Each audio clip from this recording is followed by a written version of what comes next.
바리케이트를 쳐야 합니다. 언론 양심의 역사를 이어갈 언론의 바리케이트를 칠 때다. YTN 해직 기자 노정면의 뉴스바.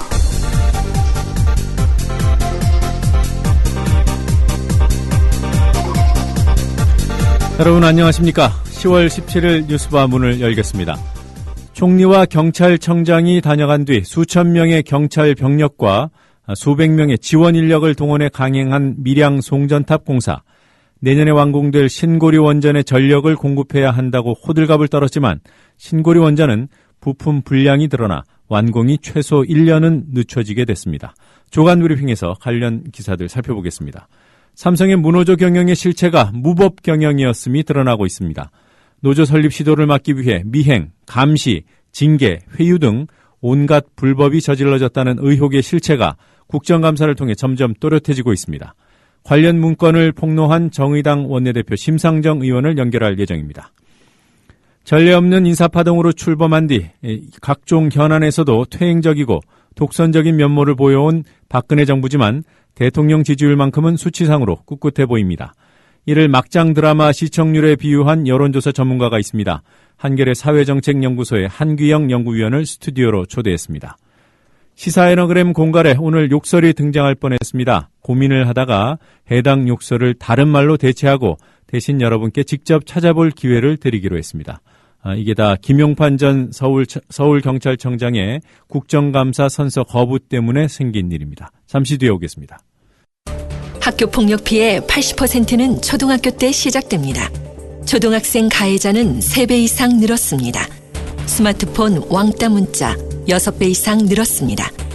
그런데 놀랍게도 피해 학생의 80%는 부모님께 말하지 않습니다. 이젠 걱정하지 마세요. 미리 다 알려주는 자녀 보호 어플 스마트 보디가드가 있습니다.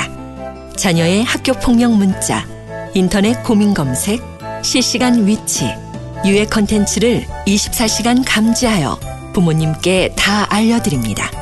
미리 알면 안심할 수 있습니다. 구글 플레이에서 우리 아이 첫 번째 지킴이 스마트 보디가드를 설치하세요. 지금 옥션과 지마켓에서 스마트 보디가드를 검색하시면 50% 할인된 요금으로 이용하실 수 있습니다. 청정지역 송리산 자락의 황토대추를 조합원 여러분께 소개합니다. 아삭아삭 황토생대추. 새콤달콤 비타민이 사과의 15배. 지친 여러분의 피로를 확 날려드려요. 잠깐만요. 우리 고객님 대추 드시고 젊어지실게요. 황토생대추 010-2654-2609 043-542-2622. 임금님께 진상했던 본 황토대추 드시고 건강 챙기세요.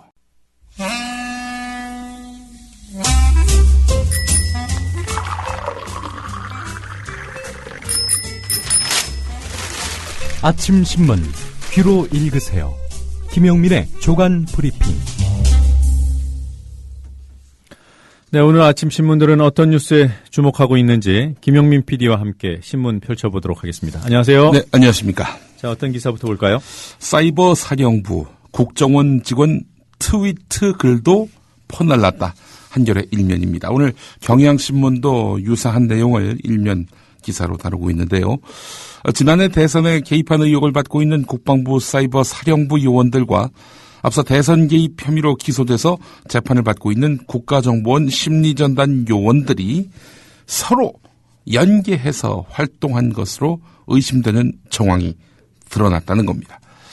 한겨레가 민주당 진성준 의원과 함께 대선 개입 의혹을 받고 있는 사이버 사령부 요원들이 사용한 트위터 계정 2개와 국정원의 대선 개입 의혹 사건에서 검찰이 국정원 것으로 추정한 트위터 계정 402개, 또 뉴스타파가 추정한 국정원 트위터 계정 625개를 비교 분석해봤더니 사이버 사령부 요원 2명이 국정원 요원들이 사용한 것으로 추정되는 12개 트위터 계정의 글 22건을 리트윗, 재전송한 사실이 확인됐다는 겁니다. 그러니까 국정원 직원 또는 국정원으로부터 하여간 뭔가 오더를 받은 것으로 추정되는 트위터 글을 이 사이버 사령부 군인 군무원들이 리트윗했다 이런 얘기입니다. 이들이 리트윗한 시기는 주로 총선과 대선이었던 지난해 4월부터 12월 사이인데요. 내용 역시 종북 문제, 제주 해군기지, 전교조 같은 선거 정치 이슈가 대부분이었습니다.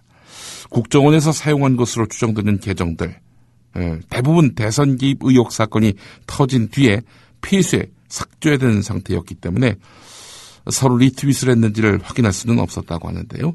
자, 이런 걸로 본다면은 양측의 이 어떤 관계는 어떤 관계였을까? 뭐 이 사이버 사령부 군무원들, 군인들이 그냥 평소 갖고 있던 정치 소신을 따라서 트위터에서 본 글을 단순 리트윗했는데 그게 알고 보니까 국정원 직원들 것이다. 이런 얘기일까요? 어제 민주당 김광진 의원이 저희 뉴스바 출연해서 예. 국정원과 사이버 사령부 간의 연계 고리에 대해서 예. 단계적으로 예. 뭐 일종의 좀 전술적으로 공개를 하겠다고 얘기하지 않았습니까? 예. 그 중에 지금 일부가 공개가 된 것 같고요. 네. 또 이후는 그 국정원장 지시 말씀이라는 그 원세훈 원장 시절의 네. 그 일종의 지침이 예. 같이 공유됐는지 이 부분도 들여다보고 있다니까 네. 결과를 지켜봐야 될 것 같습니다. 조금씩 지금 그 단면이 드러나고 있는 양상인데요. 국정원뿐 아니라 군까지. 그러니까 철저하게 정치 중립을 해야 할 국정원과 군이 연계해서 박근혜 후보 당선을 위해 애썼다. 이 의혹이 사실로 하나하나 드러나는 단계인 것 같습니다. 한겨레 네. 3면 기사 또 보겠습니다. 예. 심지어 사이버 사령부는 국방부뿐 아니라 국정원 예산까지 받아서 활동해온 것으로 드러났다는 겁니다. 이거 역시 어제 김광진 의원이 뉴스바를 통해서 밝힌 내용이죠. 그렇습니다. 자, 이에 대해서 국방부가 이번 사건을 본격적으로 조사하기도 전에 한번 조사를 하고 판단을 해야 되는데 조사하기도 전에 개인적인 활동이라고 선을 그으려하고 있습니다. 자, 뭐 얼마나 돈을 받았는지 이 부분에 대해서 옥도경 국군사이버사령부 사령관은 국회에서 답을 하지 않았는데 한겨레가 확인해 봤더니 사이버 사령부는 2012년 170억의 총 예산 가운데 45억 2012년 이렇습니다. 2013년에는 255억의 예산 가운데 57억을 국정원에서 지원받았다고 합니다. 자, 이와 관련해서 이제 국방부 말씀드린 대로 개인적 활동이다.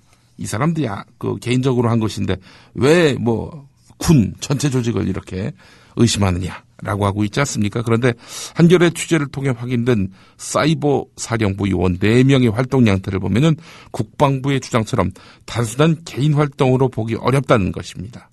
무엇보다도 블로그를 사용한 고구려 미륵불 이런 그 필명이죠. 고구려 미륵불 트위터를 사용한 이게 뭐 어떻게 읽습니까? 이게 이 뭐 질런이라고 해야 되나요? 이게 뭐 하여간 이런 아이디 또 예. 광무제라는 필명. 예. 자, 이런 이 이용자들이 올린 글이나 만화들이 일관되게 문재인, 안철수, 이정희 등 야권 대선 후보들을 비방하고 박근혜 대통령이나 여당을 옹호하는 등 선거, 정치와 관련된 내용이었습니다. 이 질런이라는 계정은요. 네. 그 아이디가 좀 복잡하잖아요. 네. 그걸 한글 달림이라고 영어 달림. 자판에다가 쓰면은 저렇게 나옵니다. 그렇습니까? 달림이. 네, 달림. 달림이. 달림이. 예. 달린다고. 달림이 열심히 달린다고. 예. 네, 열심히 달렸죠. 보니까. 예. 자, 이들의 인터넷 활동은 특히 대선 총선 기간에 집중되는 모습을 볼 수 있었다. 말씀하신 대로 그 달림이의 경우 평소 월 80여 건의 글을 올리다가 대선 직전에 월 180건으로 2배 이상 글을 올렸다는 겁니다. 자, 이들이 개인적 활동이다라고 주장하고 있고 국방부도 또 그 말에 신뢰를 부여하고 있는데 한국일보는 3면에서 그 주장이 수상하다 이렇게 보고 있습니다. 왜냐? 이 고구려라는 아이디를 사용한 사이버 사령부 요원의 블로그는 대선 당시 야당의 투표 시간 연장 요구를 정치쇼로 비난한 언론 기사를 지난해 11월 7일 낮 3시 20분에 이렇게 게시했다는 겁니다. 또 19대 총선 당시 쟁점이었던 제주 해군기지 건설을 찬성하는 글을 이렇게 작성한 시점도 3월 13일 오후 5시 21분이었다는 겁니다. 군에서는 개인적 활동이고 그 개인적 활동이라고 말한 배경에는 퇴근 이후에 개인적 소신을 밝히는 그런 수준이었다라는 것인데 3시부터 6시까지 통상 근무 시간이 이 시간에 집중적으로 글을 올렸다. 이게 어떻게 개인의 일탈로 볼 수 있겠습니까? 군의 해명은 설득력이 떨어진다는 것이 한국일보의 논지입니다. 사실 국방부의 해명대로 개인적 소신을 표명한 것이라고 해도 이게 법을 위반하는 겁니다. 정치적 행위를 제한한 국군 복무규율 제18조를 정면으로 위반한 것입니다. 자, 이게 과연 사이버 사령부 군인 군무원 일부의 일탈이냐, 그렇게 보기 어려운 또 다른 정황이 있습니다. 자, 민주당은 국군 사이버 사령부의 정치 댓글 의혹에 대한 핵심 인물로 연재욱 현 청와대 국방비서관을 지목합니다. 왜냐? 지금 국정감사에 지금 나와서 발언하는 사람이 옥도경 사령관인데요. 이 사람은 대선 당시에 대선 당시 얘는 사령관이 아니었죠? 네, 그렇습니다. 2011년 11월과 2012년 10월 당시 사이버 사령관이 아무래도 이 사건과 상당한 연관이 있습니다. 왜냐하면은 사이버 사령부 소속의 군무원과 부사관이 그 당시에 야당을 비판하는 것을 집중적으로 올렸거든요. 자, 그 시기에 사이버 사령관이 누구였느냐? 바로 연재욱 현 청와대 국방비서관이라는 겁니다. 이 사람 이력을 좀 보겠습니다. 육사 38기인데요. 참여정부 말기에 김장수 당시 국방장관 재임 때 청와대 국가안전보장회의 행정관으로 파견됐습니다. 하지만 정권이 바뀐 뒤 이명박 정권으로 넘어간 뒤 2008년 12월 장성 진급에 실패하면서 주요 보직에 발탁되지 않았습니다. 그러다가 김관진 국방장관 취임 이후인 2011년 10월에 임기제 준장으로 진급하면서 사이버 사령관에 임명됐고, 사령관 퇴임 후에는 부처의 핵심 인사가 주로 파견되는 대통령직 인수위원회에 몸을 담았고, 소장 진급 후 현재 박근혜 정부 청와대 국방비서관으로 영전했다는 것입니다. 자, 이 민주당은 연재욱 비서관이 대선 직전 집중적으로 이루어진 군무원 채용에도 관여했을 것으로 보고 있습니다.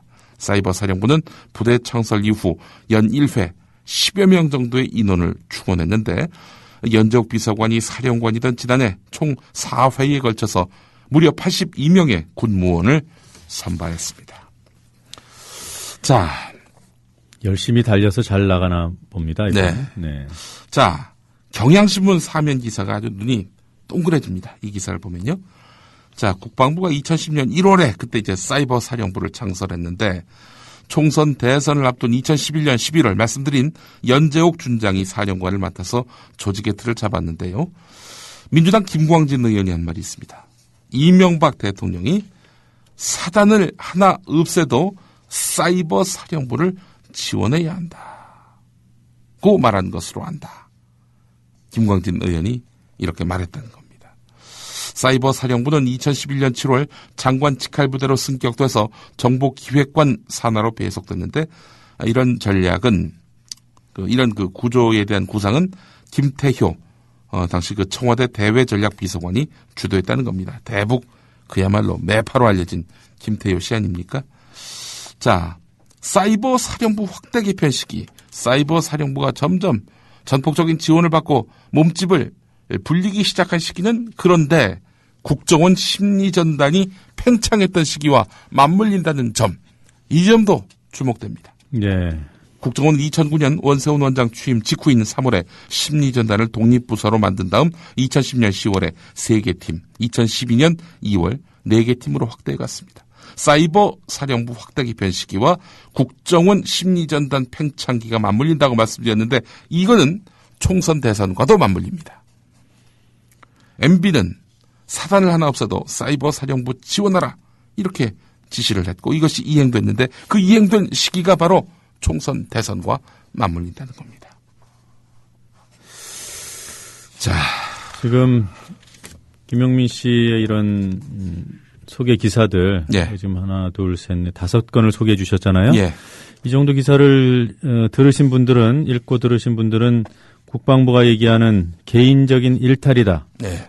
이 새빨간 거짓말이라고 느낄 수밖에 없습니다. MB의 개인적 일탈이라면은 아주 틀린 말은 아닌 것 같은데요. 이 경향신문 제목이 MB 사단을 하나 없애도 사이버 사령부 지원하라 지시 이렇게 네. 돼 있지 않습니까? 예. 이걸 제가 좀 바꿔보겠습니다. 예. 국가 안보의 전위인 사단을 하나 없애도 예. 대선 승리 이끌 사이버 사령부 지원하라. 정확하네요. 예. 본질이 그거죠.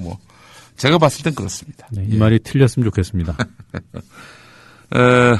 다음 중요한 기사 또 있습니다. 바로 한국 수력 원자력 발 기사인데요. 내년에 완공될 예정이던 신고리 원전 3호기와 4호기의 제어 케이블이 부품 재검증 시험에 실패했습니다. 불합격 판정을 받은 겁니다. 핵심 부품이. 자, 그렇다면은 이들 원전의 상업 운전이 빨라야 2015년 이후에나 가능해졌다는 건데요. 자, 그렇다면은 신고리 3호기가 곧 이제 만들어지니까 밀양 송전탑 그 전에 빨리 지어야 한다. 라는 정부의 계획은 아니 그 속도를 낼 이유가 전혀 없어졌어요. 그렇지 않습니까? 하지만 정부는 송전선로 공사를 예정대로 강행하기로 했다는 소식입니다. 자, 이 문제의 제어 케이블 공급 이거 쉽지 않은 공급이 쉽지 않은 제품들입니다. 국내 업체인 JS 전선 등이 생산할 수 있지만 시험 성적서 조작 사건으로 납품이 현실적으로 불가능합니다. 수입 제품을 구입하는 것도 수월치 않습니다. 어떤 업체에서 동일 성능에 사용된 제품을 생산하는지 수소문하는데 수개월이 걸립니다. 제품을 구했다 하더라도 검증 과정을 거치고 시험 운전을 성공적으로 마치는 데까지는 최소 1년 이상의 시간이 필요합니다. 자연스럽게 송전선로 지중화와 송전탑 우회 루트를 논의할 시간적 여유가 생긴 것입니다. 그렇다면은 지금 갈등에 그야말로 어마어마한 갈등이 빚어지고 있는 밀양 송전탑 문제 이것을 대화로 풀 수 있는 시간적 여유가 생긴 거 아니겠습니까? 자, 그럼에도 불구하고 정부는 밀어붙이겠다. 서둘러 건설하겠다. 이러고 있는 상태입니다. 이 기사는 좀 거꾸로 봐야 됩니다. 예. 지금 이게 테스트에서 부품 테스트 결과가 나왔으니까 예. 이제 공사를 늦추자 이렇게 생각하시기 쉽죠. 예. 그런데 왜 이 테스트 일정이 이미 다 확정돼서 지금쯤이면 결과가 나올 것이라고 알고 있음에도 불구하고 추석 직후에 그렇게 밀어붙였을까? 그러니까 원전 비리 문제 때문에 부품 테스트까지 하게 된 거 아닙니까? 그리고 예, 그렇죠. 예. 이 결과가 이제 앞으로 단계별로 나옵니다. 그리고 그 첫 결과가 지금 나올 것이라는 것은 이미 확정돼 있던 일정이에요. 네. 근데 이게 부품 테스트에서 불합격할 것이라는 전망이 우세했습니다. 그러니까 이게 드러나면 공사를 못 하는 거죠. 아무래도 여론의 압박도 있을 것이고, 그러니까 그 전에 기정사실화하기 위해서 수천 명의 경찰 병력을 투입하고 경찰청장이 밀양을 방문하고 총리가 마치 민심을 다독거리는 행보를 하듯이 추석 전에 밀양을 방문하고 이렇게 해서 이른바 분위기를 조성한 다음에 밀어붙인 거죠. 네. 이거 그야말로 꼼수입니다. 예. 그렇습니다. 자, 오늘 조선일보 기사가요. 어떻게 나오나 제가 아주 굉장히 궁금했습니다. 이것과 관련해서 말이죠. 그런데요. 아주 담담하게 팩트만 전하고 있습니다. 이렇습니다. 신고리 3호기가 생산한 전력을 송전하기 위해 강행 중인 밀양 송전탑 공사도 영향을 받을 것으로 보인다. 신고리 3, 4호기 건설과 함께 진행해왔던 밀양 송전탑 건설도 논란을 빚을 것으로 보인다.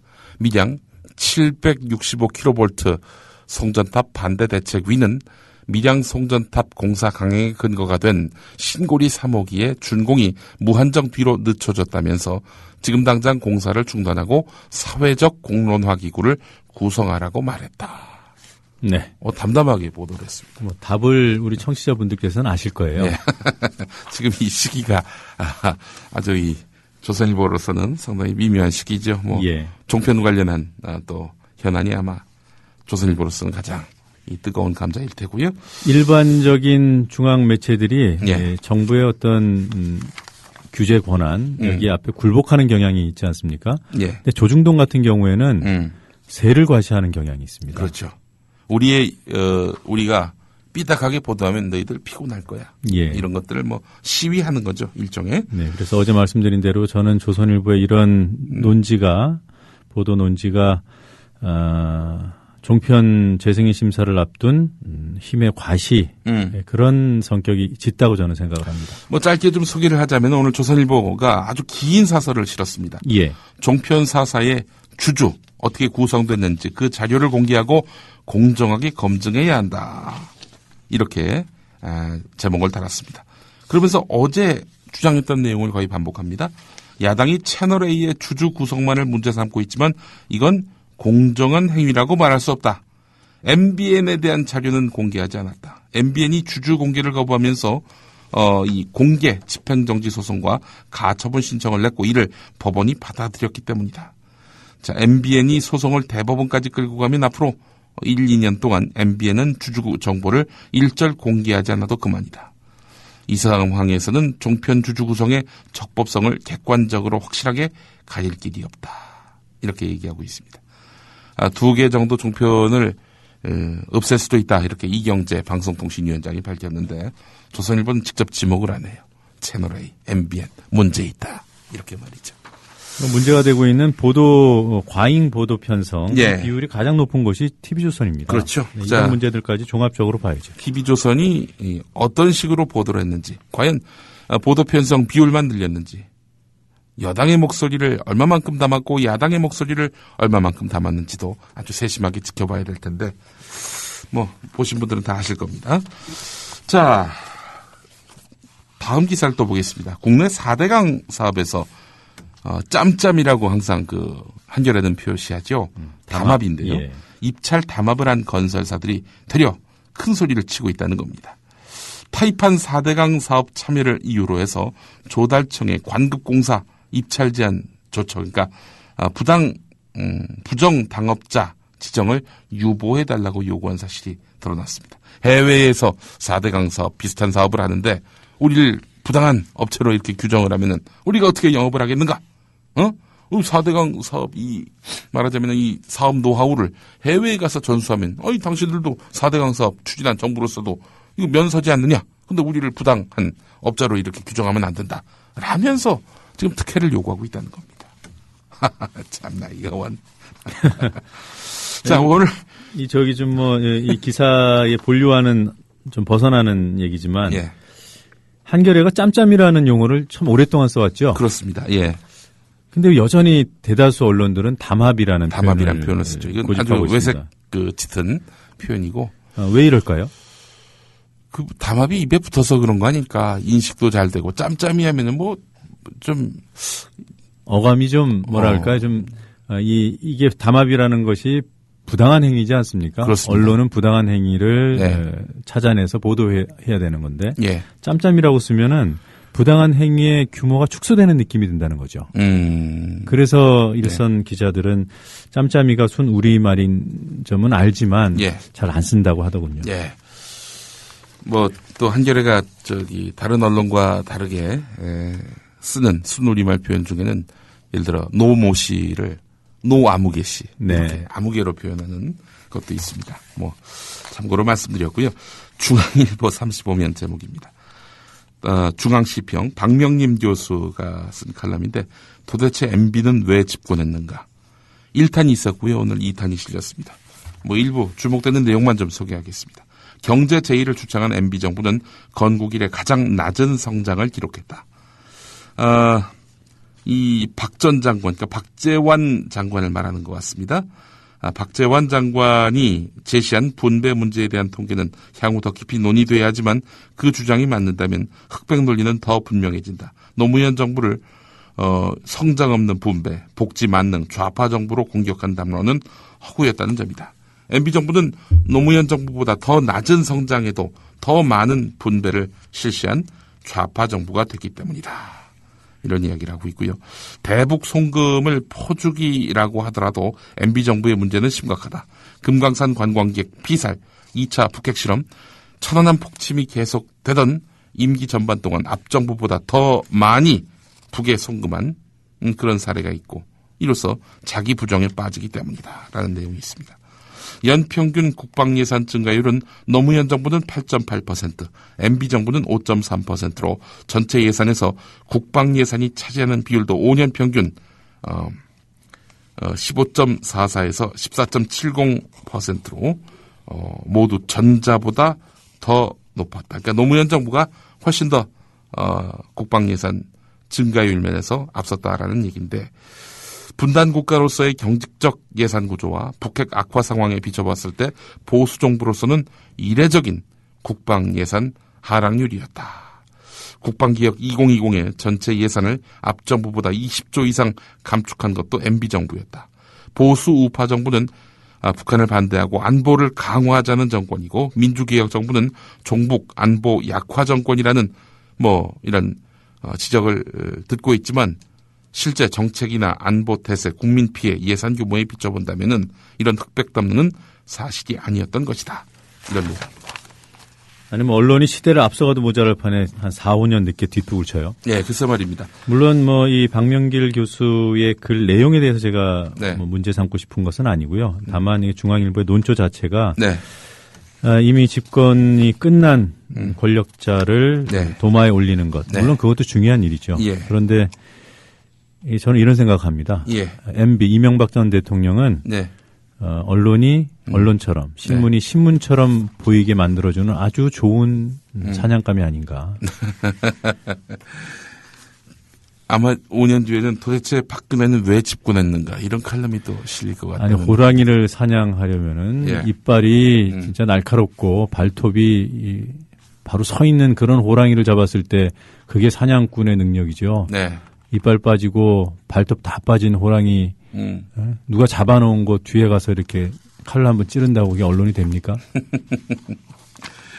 제가 오늘 말이 좀 많습니다. 자, 박근혜 정부는 어떤가?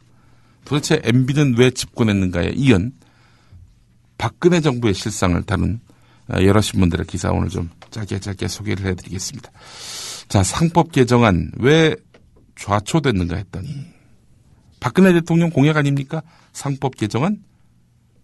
그런데 상법 개정안 공약은 했는데 당연히 정부기관 이런 부처에서 그와 관련한 공약을 실현할 만한 그런 의견서라도 내야 되는 판인데 46개 정부기관 어느 곳에서도 단 한 건도 의견을 안 냈다는 오늘 국민일보 일면 기사가 주목됩니다. 이건 뭐냐? 상법 개정안은 박근혜 대통령 공약 용도였을 뿐 실제로 이행할 의지가 전혀 없었다. 이런 것들을 또 방증하는 거 아니겠습니까? 예. 예. 상법 개정안은 잘 아시는 대로 대표적 경제 민주화 핵심 공약입니다. 소액 주주가 독립적 사회이사를 선임할 수 있도록 하는 시스템을 도입한다든지 집중 투표제와 전자 투표제의 단계적 실시를 통해서 다양한 주주들의 의견을 들을 수 있게 한다든지 하는 이런 대주주를 견제하는 내용의 법안이 바로 상법 개정안입니다. 이거는 그냥 공약으로만 내걸었고 실제로 이행할 의지가 전혀 없었다. 이런 것들이 오늘 국민일보 기사를 통해서 드러났고요. 예. 자, 경향신문 14면을 보겠습니다. 박근혜 정부의 대선 공약 4대 중증 질환 전액 보장. 이 행방안에 들어가는 중증 질환 재난적 의료비 지원 사업. 이 사업에 당연히 국가 예산이 들어가야 마땅한 거 아닙니까? 대통령 공약 사업이니까요. 자, 그런데 이 민간인들의 기부금을 끌어다 쓰기로 해서 논란이 일고 있습니다. 사회복지 공동모금회에서 재난적 의료비 지원금 290억을 조달하겠다는 겁니다. 네. 아니 후원자들은 민간기관에다가 이렇게 좋은 데 쓰라고 갖다 바친 건데 이걸 대통령이 생색내게끔 공약사업에다가 이 돈을 갖다 쓴다? 말이 안 되는 거죠. 이 사회복지 공동모금회가 사랑의 열매죠? 그렇습니다. 여기 빨간 네, 열매 같은 열매, 네, 앵두랍니다. 앵두 비슷합니다. 예. 자, 한겨레 사면 보겠습니다. 뭐 시간이 없어서 빨리빨리 넘어가는데요. 민주당 우상호 의원이 또 밝힌 겁니다. 외교부 비밀문서 파기가 이명박 정권 말기에 집중적으로 이루어졌다라고 말씀드리지 않았습니까? 예. 자, 그런데 박근혜 대통령 취임 뒤에도 무더기로 이루어졌다는 겁니다. 자, 올 초 그러니까 이명박 정권 말기 15,000건에 이어서 윤창중 사건 이후로 3,400건을 날렸다는 겁니다. 아니 왜 날렸죠? 글쎄요. 글쎄 말입니다. 자, 그래서 감사원 감사 혹은 검찰 수사가 필요한 사안이라고 우상호 의원은 밝혔습니다. 자, 오늘 또 그 한겨레에는 해직교사 박춘배 선생님의 인터뷰가 실렸는데요. 자, 요즘 그 정부가 이 전교조를 상대로 해서 아니 잘린 사람들 왜 그 노조원으로 받아들이냐? 아니 그 사람들 노조원 아닌데 왜 그 사람들을 노조원으로 끌어안느냐? 그 해직교사가 9명이지 않습니까? 그 9명을 전교조 조합원에서 배제하지 않으면은 법 내 노조로 인정하지 않겠다. 법 외 노조로 가든지 말든지 뭐 이랬단 말이죠. 여기에 예. 또 조선일보를 비롯한 보수 언론들이 동조하고 나섰는데, 근데 이 선생님들 따지고 보니까 말이죠. 이 학생들 인권 지키려다 파면된 분입니다. 박춘배 선생님도 그랬던 거죠. 뭐 이를테면 이런 겁니다. 학교가 우열반을 나눠서 의자까지 차별을 해서 아이들에게 아주 엄청난 모멸감을 줬단 말이죠. 여기에 항의를 하다가 잘렸어요, 이 양반이. 자, 그리고 해직교사 9명 중에 파렴치범은 단 한 명도 없습니다. 이런 분들이에요, 주로. 그런데도 정부가 이 사람들 전교조에서 배제하라. 그렇지 않으면 법 외 노조로 가든지. 이렇게 나오는 것은 부당하다는 내용이 오늘 한겨레 8면에 실렸습니다. 아이들에게 어려운 사람 내쳐라. 뭐 이걸 가리키게 되지 않을까 예. 우려됩니다. 예. 자, 신한은행이 국회의원과 전 부총리, 전 검찰총장의 계좌를 무단 조회했다는 한겨레 일면도 꼭 봐야 될 내용입니다. 2010년에 랑찬 비리 제기와 관련해서 정동영, 정세균, 박지원, 박병석 이런 민주당의 정치인들과 또 뭐 민주당 정치인 중에 또 박영선 의원도 포함되고요. 자유선진당의 이용희 의원, 그리고 당시 민주당 의원이었던 박선숙, 이성남, 그리고 지금은 청와대에 가 계신 이정현 이런 의원들, 이런 분들의 계좌를 무단 조회했다는 겁니다.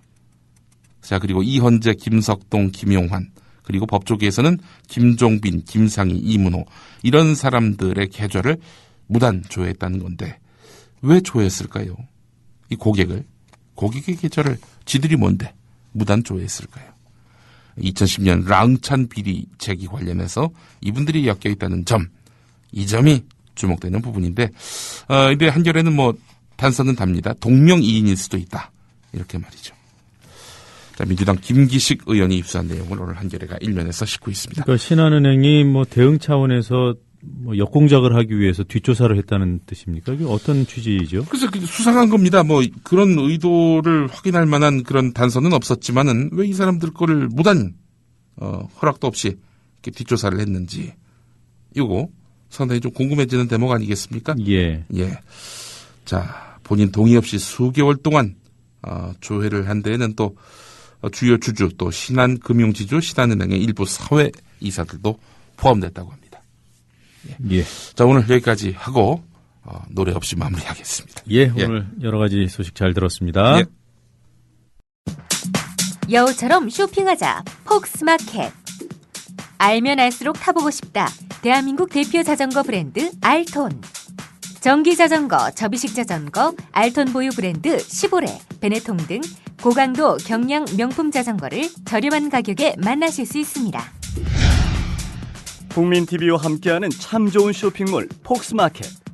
문의는 1566-5476. 검색창에 폭스마켓을 입력하세요. 폭스마켓.co.kr.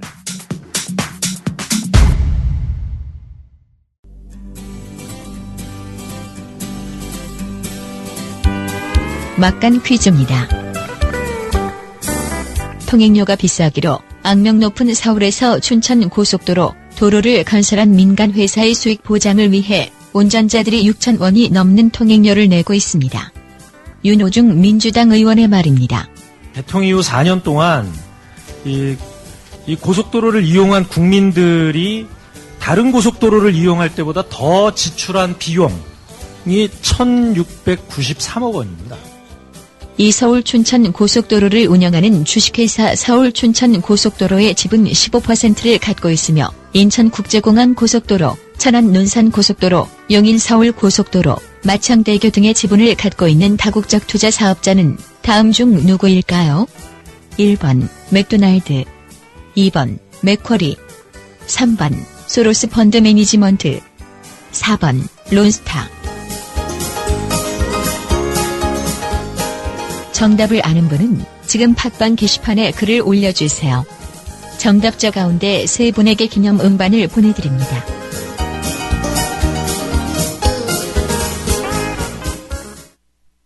돌발 영상을 보실 때마다 그 뒤에 숨은 제작자가 궁금하지는 않으셨습니까? 돌발 영상 노종면 PD. 자, 국보 1호 숭례문의 붕괴 가능성이 시간이 갈수록 더 커지고 있습니다. 네, 현장 상황을 좀 정리를 해주셔야겠어요. 네, 그렇습니다. 안녕하십니까. 뉴스타파 앵커 노종면입니다. 3년 5개월 만에 스튜디오 아닌 스튜디오에 앉아 카메라를 바라봅니다. 지금 여러분께서는 YTN 해직 기자 노종면이 진행하는 노종면의 뉴스바를 듣고 계십니다. 노종면의 뉴스바는 매일 아침 7시부터 9시까지 국민TV 라디오로 방송됩니다. Images showing 那鉴于当前叙利亚局势， 국제뉴스 한반도 정세를 한눈에 황준호의 월드리뷰.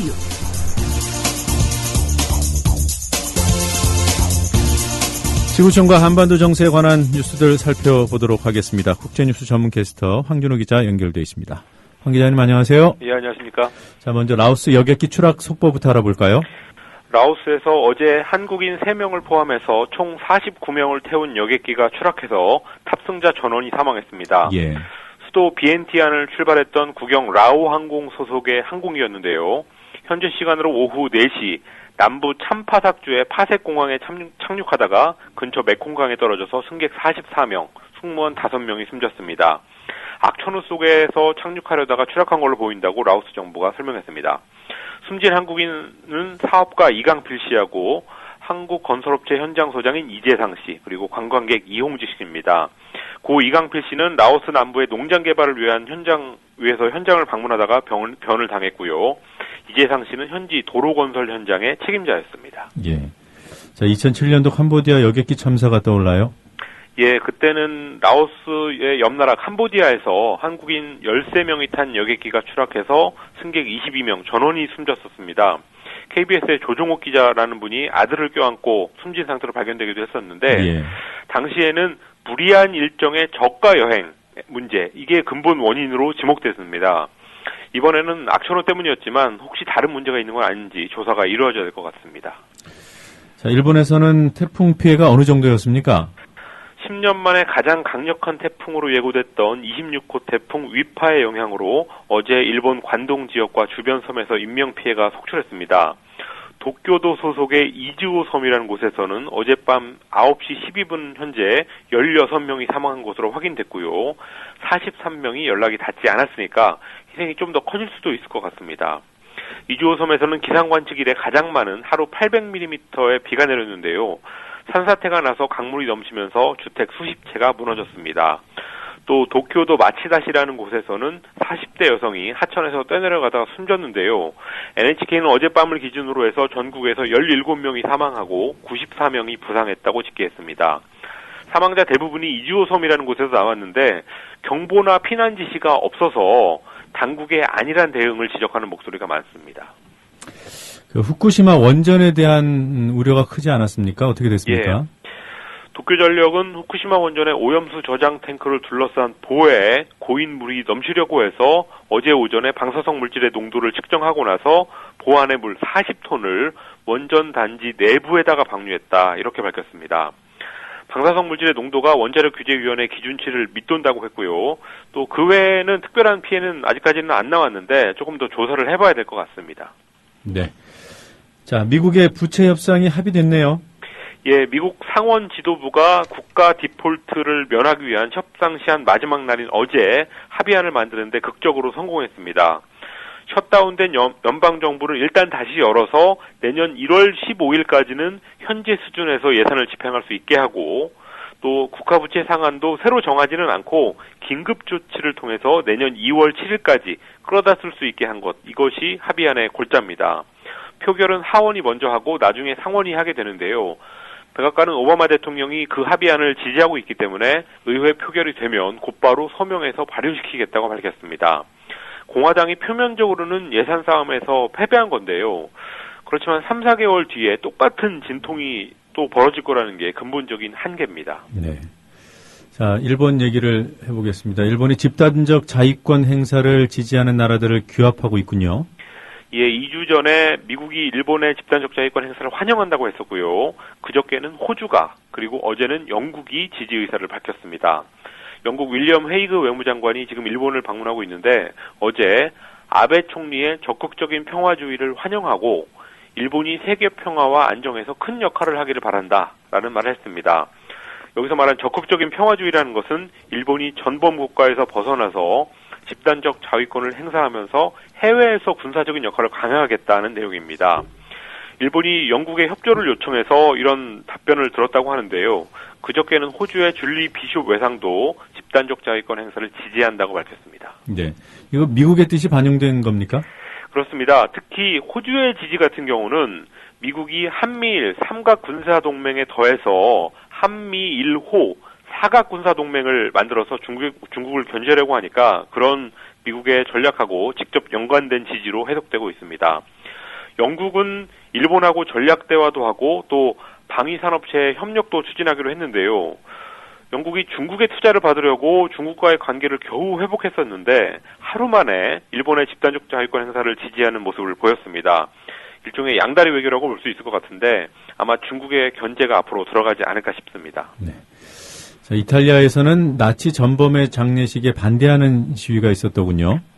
이탈리아에서 종신형을 살던 나치 전범이 끝내 사죄하지 않고 세상을 떠나면서 장례식하고 주검 매장을 거부하는 움직임이 여러 곳에서 나오고 있습니다.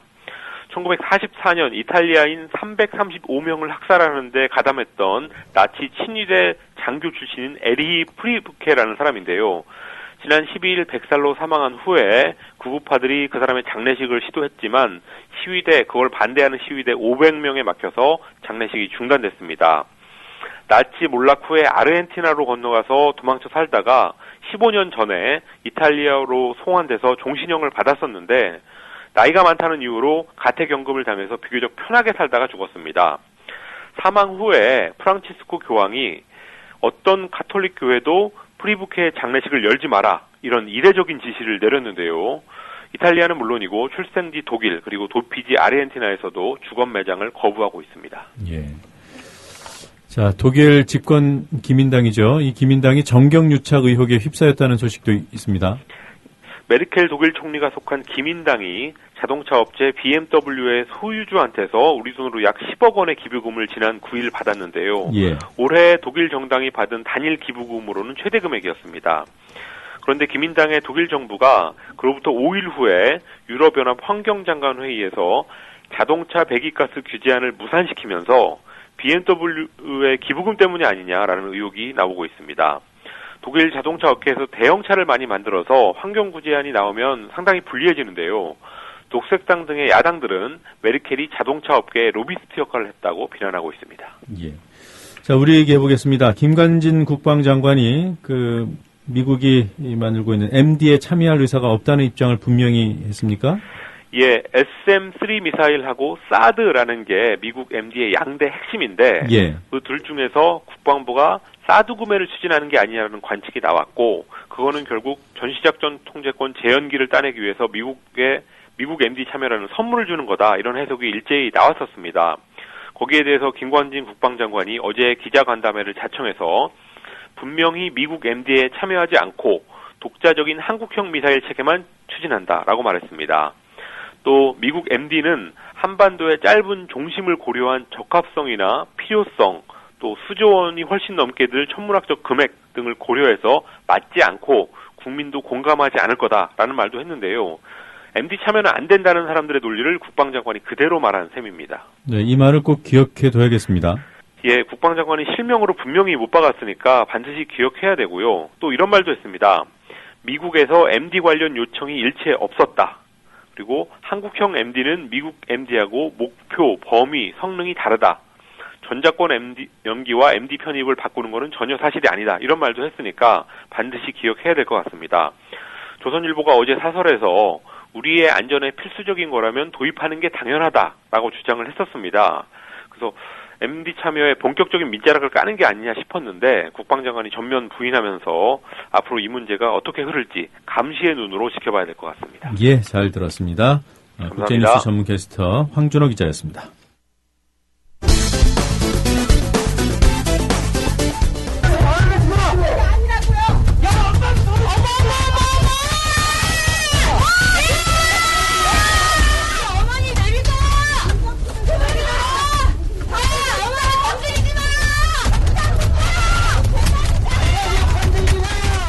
도대체 무슨 일이 있었던 것일까요? 유리문 그 안에서는 이런 일이 벌어졌습니다. 용산 참사 책임 등 자격 논란에 휩싸였던 김석기 한국공항공사 신임 사장이 오늘 오전 취임식을 갖고 공식 업무에 들어갔습니다.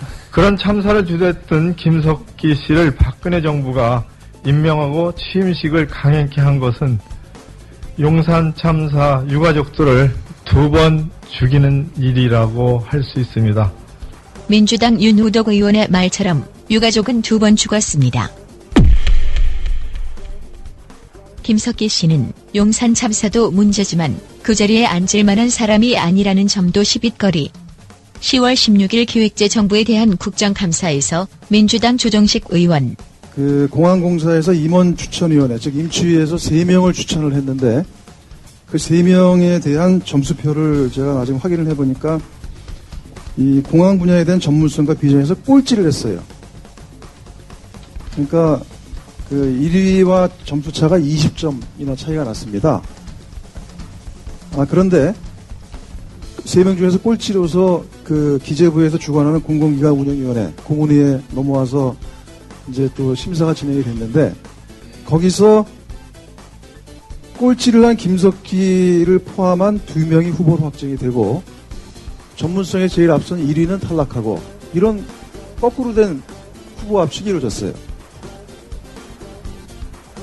그러다 최종적으로는 다시 국토부와 기재부의 서면 주주총회에서 김석기 후보자가 후보로 최종 공항공사 사장으로 지명이 됐습니다. 이렇게 됐거든요. 그 내용을 알고 계시죠? 자, 실제로 박근혜 대통령께서도 후보 시절뿐만 아니라 임기 초기에 부실한 인사가 아무런 원칙 없이 전문 분야와 상관없는 곳에 낙하산으로 임명되는 관행은 더 이상 없을 것이다. 이렇게 공언을 하셨어요. 이거와 정면으로 배치된 일이 발생하는 겁니다. 여기서 또 주목할 존재. 바로 공항공사 노조. 퇴진하라! 퇴진하라! 퇴진하라! 빗속에서도 김석기 신임 사장의 출근을 막기 위한 시위가 한창입니다. 공항하고 전혀 경험이 없는 사람입니다. 비전문가이기도 하고 또한 용산 참사로 인해서 국민적인 반감이 굉장히 강합니다. 다시 16일 공항공사 앞에서 농성을 벌인 유족들. 왜 우리 사장님한테 욕하냐고 사랑스러운 한국공항공사 직원분이 그러셨습니다. 우리같이 똑같은 상황이라면 이렇게 할 수가 없을 것입니다. 저희 용화들한테 사과를 했다고 했습니다. 누구한테 사과를 했냐고 했을 때 아무 말도 못하고 얼굴이 사색이 되었습니다. 그런데 그렇게 거짓말을 잘하는 김석기를 어떻게 공항공사 직원들을 사장으로 하려고 합니까? 6명이 죽었다! 김석기를 처벌하라! 그런데 이날 출근 저지 투쟁 현장에는 유족만 있었습니다. 이 상황을 보도한 미디어몽구. 어제까지만 해도 출근 저지를 하던 노조가 갑작스레 투쟁을 접었다. 왜 그랬을까? 라고 말했습니다. 미디어 몽구도 방송 듣는 청취자도 유족들도 모르지 않을 것입니다. 왜 노조가 취임식 당일 투쟁을 접었는지. 유족들은 그때도 지금도 혼자가 됐습니다.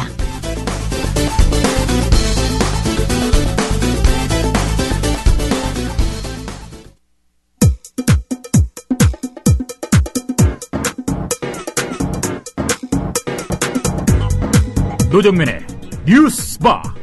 이제는 이슈 탐험입니다. S그룹 노사 전략 문건 150페이지 빼곡히 노조 파괴의 지침이 담겨 있었습니다. S그룹은 삼성을 가리킵니다. 삼성도 이 문건을 인정했죠. 고위 임원들의 노사관계 세미나 자료였다고 했습니다. 삼성은 세미나 자료일 뿐이라고 강조하고 싶겠지만 듣는 사람들은 고위 임원들이 이 문건으로 세미나까지 열었나 싶을 겁니다. 이 노조 파괴 지침이 실행되었다는 증거와 주장까지 속속 나오고 있습니다. 문건을 확보해서 공개한 정의당 심상정 원내대표 전화 연결돼 있습니다. 자, 심상정 대표님 안녕하세요. 네, 안녕하세요. 네, 제 기억으로는 제가 2007년 1월 YTN에서 방송할 때 심 의원님하고 인터뷰를 했던 것 같은데 예, 참 오랜만에 방송에서 뵙습니다. 우리 노 기자님 복직되는 모습을 꼭 봐야 되는데. 꼭 보시겠죠, 뭐. 열심히 하겠습니다. 네, 고맙습니다. 자, 이번에 공개하신 그 삼성 노조 무력화 문건, 그 S그룹 노사 전략이요. 네네. 네, 우선 좀 간단히 소개해 주시겠습니까? 한마디로 75년 무노조 네. 경영 전략의 실천 지침서다. 네. 이렇게 보시면 될 것 같고요. 크게 세 분야로 나뉘어져 있는데, 첫 번째는 이제 이게 2012년 1월 문건으로 돼 있어요. 그러니까 2011년에 대한 평가와 반성이 있고, 네. 그리고 이제 두 번째 장에는 이제 구체적인 전략이 담겨 있고, 네. 세 번째는 당부의 말씀이 들어 있습니다. 그래서 네. 이게 보통 이제 이런 문건들이 공개가 되면 기업들은 우리 거 아니다. 또 뭐 컨설팅 업체에서 한 거다. 이런 식으로 보통 이렇게 답을 하는데 이번에 굉장히 빨리 인정을 했어요. 예. 그래서 저도 의아했지만 이 내용을 보면은 부정할 수가 없는 그런 내용으로 구성되어 있습니다. 예. 자, 심 의원님 조금만 전화기 가까이. 네네네. 예, 고맙습니다. 네. 2012년 1월, 지난해 1월에 작성됐다 그러셨는데 이 시점상 특이점이 있나요? 이제 2011년 말하자면 전해 7월부터 복수노조가 허용이 됐잖아요. 예. 그러니까 이제 복수노조가 허용이 됐기 때문에 이제 삼성에도 드디어 노조가 만들어질 거다 이런 우려가 있었고 그에 대비해서 삼성이 두 차례나 교육과 훈련을 시켰다고 보고서에 나오고 있어요. 예. 그래서 거기 좀 특이한 게 뭐냐면은 이 문건에는 그동안에 면피에서 자만으로 이런 상태다 지금 이렇게 해서 경고를 다시 환기를 시키고 있는데 그게 무슨 말이냐면 면피라는 거는 그동안에는 우리 회사가 처음으로 노조가 만들어지는 데가 우리 회사가 아니면 계열사 다행이다. 중에서. 그다음에 우리 부서가 아니면 다행이다. 이런 식으로 이제 임원들이 면피용 사고를 가졌지 않았냐. 근데 네. 이제 한 6개월 지나도 노조가 안 만들어지니까 그건 뭐 복수노조 별거 아니네. 네. 이런 식으로 자만하고 있지 않겠냐. 그래서는 안 된다. 이제 이런 취지의 그 교육 내용이 아주 세게 들어가 있습니다. 긴장하라 이거군요. 그렇죠. 그래서 계속. 그동안 75년 동안 확고하게 지켜왔던 무노조 전략이 복수노조 시대에 허물어질 것을 대비해서 아주 구체적이고 철저한 정신무장, 구체적인 전략 이런 것들을 담고 있습니다. 네, 뭐 정신무장은 그렇다 치고요. 그 구체적인 전략에는 어떤 내용들이 있던가요? 뭐 가장 좀 눈에 띄었던 것은 이른바 백과사전을 만들어서 활용하고 있다는 건데요. 이 백과사전이라는 게 직원들의 사찰 보고서입니다. 예. 그러니까 신규 노조가 만들어졌을 때 이것을 무력화하기 위해서 이른바 문제인력 노조를 만들려고 하는 그런 사람들의 비위 사실을 체증해서 필요시에 활용할 수 있도록 해라 이런 거거든요. 그래서 이 내용을 보면은 이제 개인 취향이 뭔지, 사내 지인은 누군지, 자산은 얼마나 어떻게 있는지, 주량이 얼마나 되는지 이것을 꼼꼼하게 파일링을 해서 이거를 일명 백과사전이라고 이렇게 이름 붙여서 활용하고 있는 것을 봤어요. 그러니까 이거는 그 노조 무력화를 위해서 조직적인 그런 여러 대비뿐만 아니라 개인 사찰까지 진행했다는 점에서 매우 심각한 문제라고 생각을 합니다. 그 문제 인력을 혹시 영문으로 MJ라고 표현을 하던가요? 그거 지금 제가 구체적으로 확인 안 했네요. 예. 예. 그리고 이제 또 하나는 이제 280명당 한 명씩 노사 담당자를 배치하는데, 네. 그 담당자는 유력 대학의 법과대학 출신으로 한다 이런 얘기도 있고요. 네. 또 사내 건전 세력을 육성해서 노조를 저지한다고 이렇게 돼 있는데 그 사내 건전 세력을 운영하는 방이 거의 준 군사 조직처럼 이렇게 운영하는 것으로 이렇게 드러났습니다. 그러니까 무노조를 위한 완전 범죄 계획서 같은 그런 내용들이 담겨 있어요. 예. 그 건전 인력들의 그 준군사적인 조직화. 이 어떤 구체적으로 좀 더 설명을 부탁드리겠습니다. 아니 그러니까 이제 건전 세력을 육성해서 네. 이분들은 수시로 동원할 수 있고요. 네. 또 별도로 교육도 시킬 수 있고 이런 이제 특수임무에 운용할 수 있도록 네. 훈련을 하는 것이죠. 예, 이른바 구사대 조직을 사전에 갖춰두고 평상시에 갖춰두고 있다 이렇게 볼 수 있는 건가요? 우리한테 가장 익숙한 경험과 표현은 구사대 같습니다. 예. 그 보도된 내용들을 보니까 페이퍼 노조, 서류상 노조의 존재도 이 문건을 통해서 확인할 수 있다 그렇게 되어 있던데요. 네, 그러니까 이미 노조가 있는 곳에 대한 대응 방안에 그게 나오는데. 네. 페이퍼 노조가 4개 있다 이렇게 이야기가 됐어요. 그래서 제가 노동부에 자료를 요청해 보니까 5개더라고요. 네. 그러니까 이게 2011년 1월에 작성된 거니까 작년에 그 에버랜드 노조 하나 더 만들었지 않습니까? 예. 페이퍼 노조로. 근데 이제 이 사업장들은 신라 호텔이 한 2,000여 명 이상 되고요. 직원들이. 예. 나머지 4개는 다 5,000명 이상 되는 회사입니다. 네. 거기에 조합원들이 이제 2명, 4명, 5명, 7명 이렇게 돼 있습니다. 네. 그러니까 페이퍼 노조나 알박기 노조는 그 자체가 불법적이고 편법적인 그런 실체죠. 네. 그것이 이제 거기 다 적시가 돼 있습니다. 네, 이렇게 문건으로 확인된 건 처음인가요?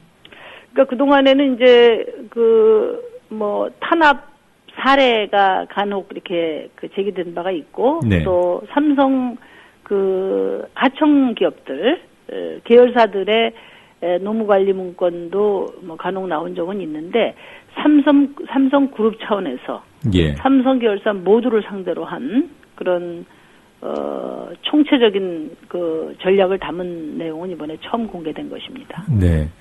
그 내용이 워낙 자극적인 부분들이 있어서요. 이게 정말 네네. 사실일까 하는 의구심까지 생기는데, 미행도 하고 감시도 했다. 이게 실제로 벌어진 일들인가요? 그거는 과거에 삼성 일반 노조를 비롯해서 작년에 에버랜드 민주노조 설립 과정에서도 많이 제기되고 고발됐던 거거든요. 네. 부당노동행위로 이제 제기도 됐지만 검찰에서 무혐의 처리한 것도 많고요. 이제 그런 그러니까 소문으로 또는 정황으로 또는 고발로 제기됐던 그런 사례들이 예. 이제 이게 삼성의 구체적인 전략으로 실행된 것이구나 하는 것을 이렇게 확인할 수 있는 그런 문건입니다. 네. 이 문건에는 SM5로 미행을 했다, 메신저와 휴대폰까지 사찰했다, 이런 내용이 들어있는 건 아닌가요? 그거는 이제 별도 사례로 그동안에 제기됐고 제보가 된 내용이고요. 네. 여기는 이제 휴대폰이나 메신저에 있는 내용을 캡처해서, 네. 캡처해서, 자료화돼 있습니다. 아, 그러니까 뭐 미행이라든가 CCTV 감시 이런 것들은 당사자들의 주장인 상황이고요. 네, CCTV라는 용어는 나오고요. 네. 나머지는 이제 예를 들면 뭐 휴대폰이나 메신저에 나온 그 문자를 캡처해서 그것을 자료화한 거죠. 네. 그러니까 문서 그리고 이제 나머지 뭐 그런 구체적인 행동이나 이런 것들은 그 동안에 이제 그 제기되고 이번에도 제보된 그런 내용입니다. 예. 자, 법적으로는 무슨 문제가 있는 겁니까? 법적으로는 이제 뭐 많은 문제가 있죠. 지금 삼성 측에서는 이게 뭐 교육용 자료이기 때문에 네.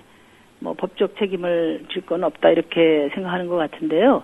근데 이제 거기 보면 2011년도 평가는 기실행한 거 아닙니까? 예. 아, 그러니까 이제 수사가 필요하고요. 특히 에버랜드 그 노조의 경우에는 뭐 부당노동 행위가 그동안에 뭐 검찰에서 무혐의 처리된 것도 있고 지금 재판 과정에 있습니다. 예. 그리고 그 에버랜드 민주노조 그 부위원장이나 또 조합원의 그 판결문을 보면은 노조 설립을 시키기 위해서 했던 여러 가지 탄압 사례들이 이 문건과 거의 일치되게 이렇게 진행된 게 있기 때문에 이런 부분들은 확실하게 그 재수사를 해야 된다 이런 거고요. 그거 이외에도 아까 제가 그 백과사전 이야기를 드렸는데, 예.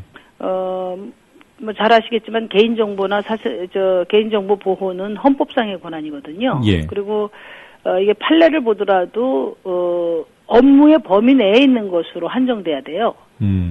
그걸 넘으면 위법입니다. 그런 것 때문에 이거는 뭐 그 개인정보 보호법에도 위반될 수 있고요. 또 자산에 대한 언급도 있는데 자산은 알려고 해도 안 되고 알려줄 의무도 없는 거거든요. 그러니까 이거는 이제 신용 정보 그 이용과 보호에 관한 법률의 위반일 가능성이 있고요. 그 다음에 이제 더 중요한 건 체증인데, 예. 체증. 아까 같이 그 업무상에 필요한 정보를 파악하는 경우에도 개인의 동의가 전제가 돼야 되는 겁니다. 네. 근데 이제 여기서 이야기하는 체증은 뭐 여러 가지 정황이나 문구로 볼 때 그 이제 개인의 어떤 그 동의를 전제로 한 게 아니라 네. 노조 만들 가능성 있는 사람들 뒷조사 해가지고 네. 나중에 이제 징계하는 데 쓰자 이런 거거든요. 네. 그래서 이런 부분들은 회사가 변명을 해도 빠져나갈 수 없는 그런 부당노동 행위라고 볼 수 있습니다. 네, 그 문건에 그런 것들 체증들을 해 놔서 문제가 생겼을 때 즉시 징계할 수 있도록 하라 이런 문구가 명확하게 나오나요? 네, 그렇게 돼 있죠. 여기 지금 제가 그대로 좀 읽어드리면 네. 신규 노조의 내부 분열을 위해서 문제 인력들의 사규 위반 사항을 체증해 필요시에 활용할 수 있도록 사전에 준비되어 있어야 된다. 이렇게 돼 있죠. 예. 예. 참 놀랍습니다. 그리고 이제 알박기 노조라든지 뭐 PU 그러니까 페이퍼 유니언에 대한 표현도 있거든요. 그것도 이제 불법적 실체죠. 예. 네. 자, 이 뭐 문건에 담긴 내용 자체로도 상당히 놀라시는 분들이 많을 텐데 이 사안의 본질이랄까요? 어디에 있다고 보십니까? 뭐 미리 예상을 했지만 예상보다 더 충격적인 거고요. 뭐 가장 중요한 것은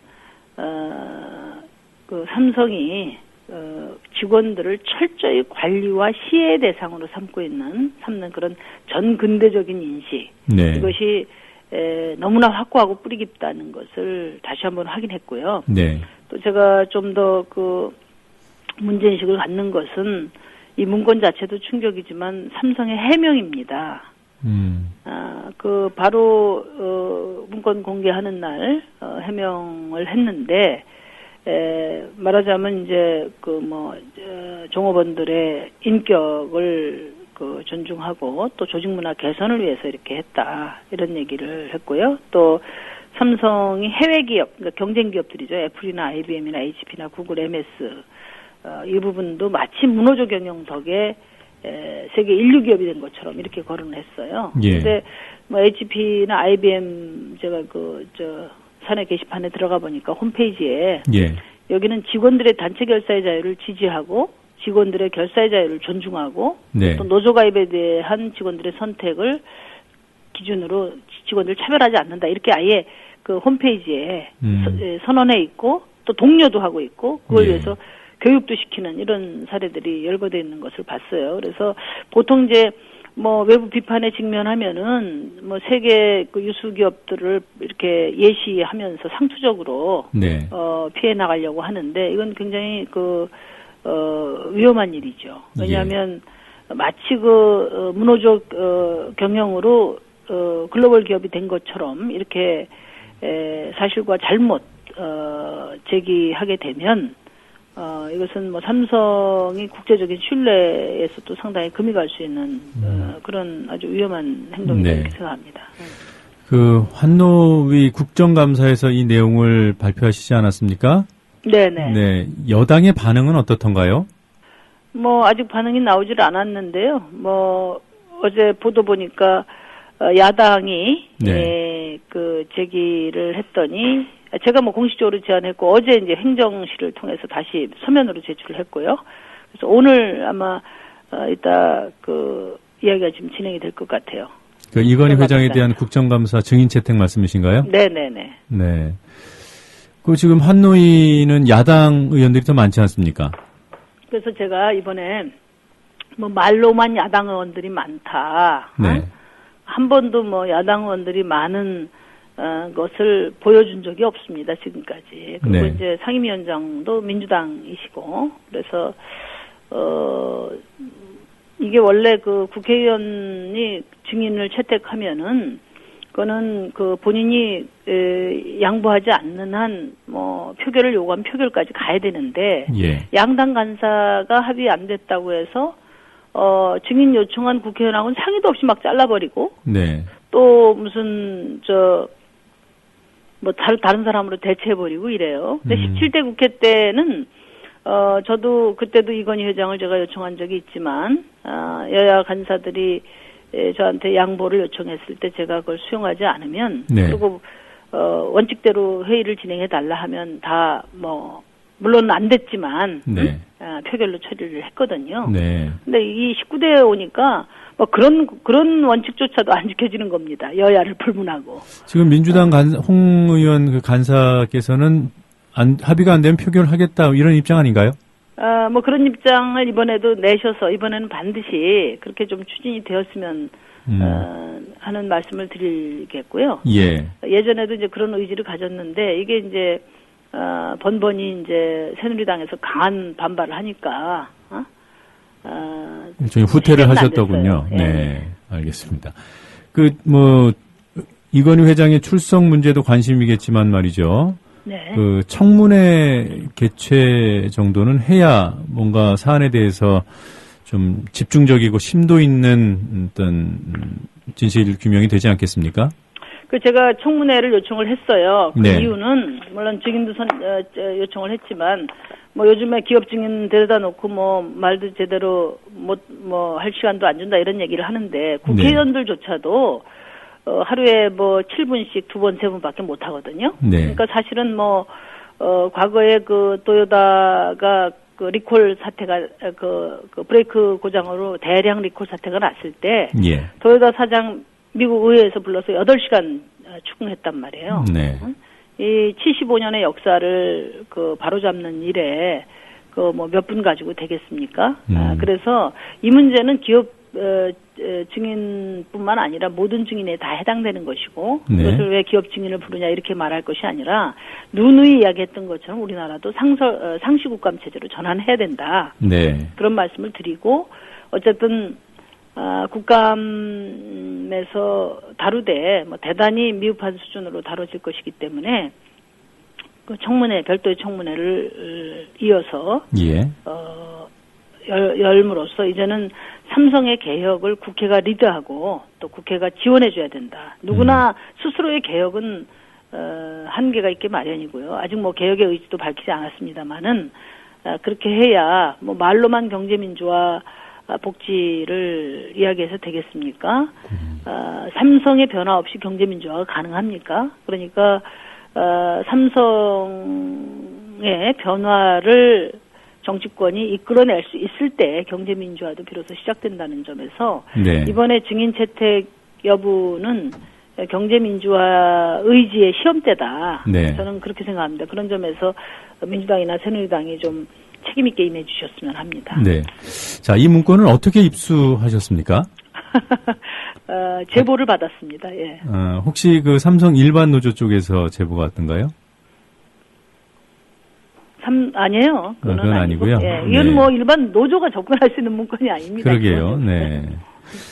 지금 최근 삼성 본관 앞에서 그 시위를 하기도 했던 그 삼성 SDI 전 인사차장 최모 씨 혹시 만나보셨는지요? 아니, 못 만났습니다. 아, 그러시군요. 그럼 삼성 SDI 울산 공장의 노조 탄압 실태 이 부분에 대해서는 아직 접근 안 하시고 계신가요? 아니, 뭐 내용은 제가 조금 듣고 있는데요. 예. 뭐 이 문제를 좀 본격적으로 이게 뭐 개별적으로 삼성 문제는 다뤄가지고는 네. 그냥 입만 아픈 상황이에요, 사실. 네. 그래서 삼성이 이번 건을 계기로 해서 노조 전략을 이제는 이제 폐기 선언하고 네. 삼성의 노사관계 개혁을 위한 방안을 반드시 내놔야 될 것입니다. 네. 자, 의원님. 네. 지금 바쁘신 제가 지금 바쁩니다. 예, 바쁘신 것으로 알고 있는데, 네. 지금 저희 청취자분들께서 이 지방선거 얘기 좀 물어봐 달라 그러시는데, 잠깐 네. 한 5분 정도 시간 더 주실 수 있어요? 근데 안 되는데. 그냥 간단하게 한마디만. 그럴까요? 그러면, 예. 자, 어제 안철수 의원 만나셨더군요. 잠깐 차 한잔 한 거예요. 그래요? 예. 어제 그 모 방송에서 좀 여러 가지로 오바를 했습니다. 그 뭐 야권 연대로 가는 뭐 그런 계기가 된다, 뭐 이런 의미는 아직 이른 건가요? 그거보다는. 네. 지금 박근혜 대통령의 이 독선 정치가. 네. 민주주의를 위태롭게 하고 있기 때문에. 예. 다 문제지만 최소한 이 국정원 문제는 좀 야권이 힘을 모아야 되지 않냐. 예. 김한길 대표도 그렇게 제안을 하셨고. 네. 그리고 이제 안철수 의원도 사안별 연대는 하겠다 이렇게 이야기를 했어요. 그래서 제가 네.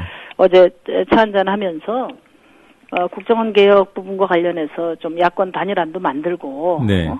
좀 힘을 모아야 되지 않겠냐 이렇게 말씀을 드렸고 안 의원도 동의를 하셨고 그래서 그 문제에 관해서는 이제 민주당하고 정의당하고 안 의원 측하고 구체적으로 이제 일정 협의를 하자 이렇게 돼 있는 상황입니다. 제가 잘 못 들었는데 그 사안별 연대를 할 수 있다라는 게 안철수 의원. 네네, 안 의원이 그동안에.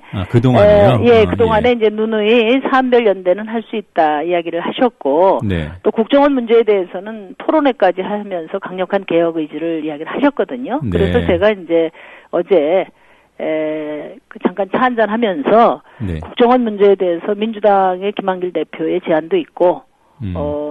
또 안 의원도 의지를 밝히신 바 있으니. 네. 일단은 지금 법안이 여러 개가 나와 있어요. 예. 그래서 국정원 개혁 야권 단일 법안을 만들어서 함께 네. 힘을 실어 가자 이렇게 제안을 했고 그 점에 대해서 안 의원이 공감하셨고 그래서 민주당과 정의당과 또 안철수 의원 진영에서 이제 만나서 그 일정에 대한 구체적인 협의를 진행할 예정입니다. 예. 저희 경기도지사 출마 얘기 좀 여쭤봐야 되는데. 그 경기도지사 출마 어제 YTN에 예. 기사가 걸렸던데, 그거는 이제, 진위가. 예. 정확하게 전달된 게 아니죠. 그래요? 제가, 야권연대 내년 지방선거에서. 네. 여권이 승리할 경우에는, 지금 박근혜 대통령의 독선 정치와 기득권 중심의 권위주의 정치로 치달을 가능성이 있기 때문에. 예. 내년에, 야권이 단단히, 책임있게 임해야 되고, 그런 점에서 연대가 필요하다. 네. 근데 이제 이게 단순한 민주당 중심의 어떤 단일화 이런 거 가지고는 또, 대한 세력 성장을 또 가로막는 측면이 있으니. 예.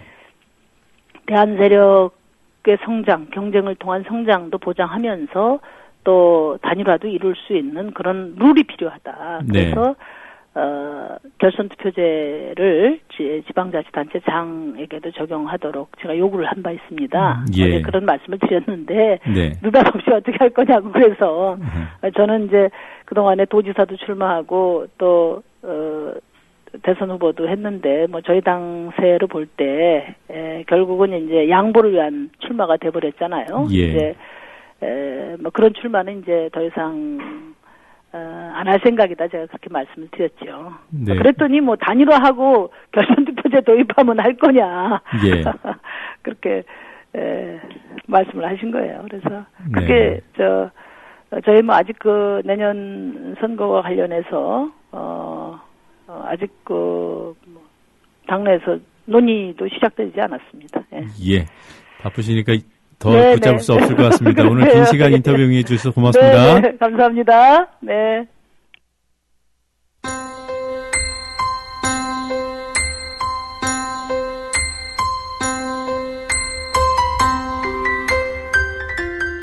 이 시간 하늘 풍경입니다.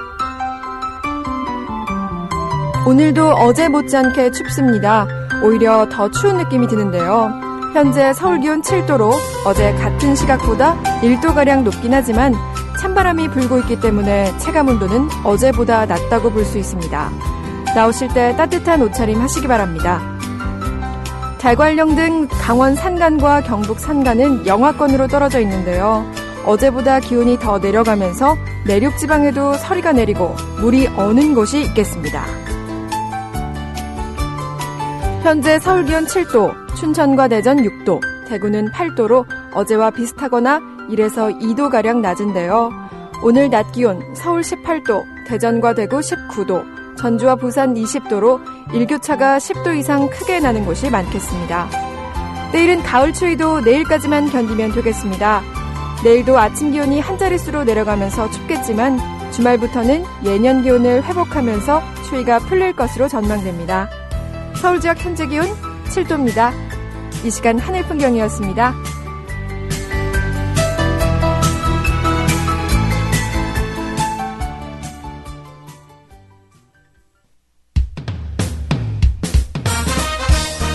공정한 시각, 따뜻한 관찰.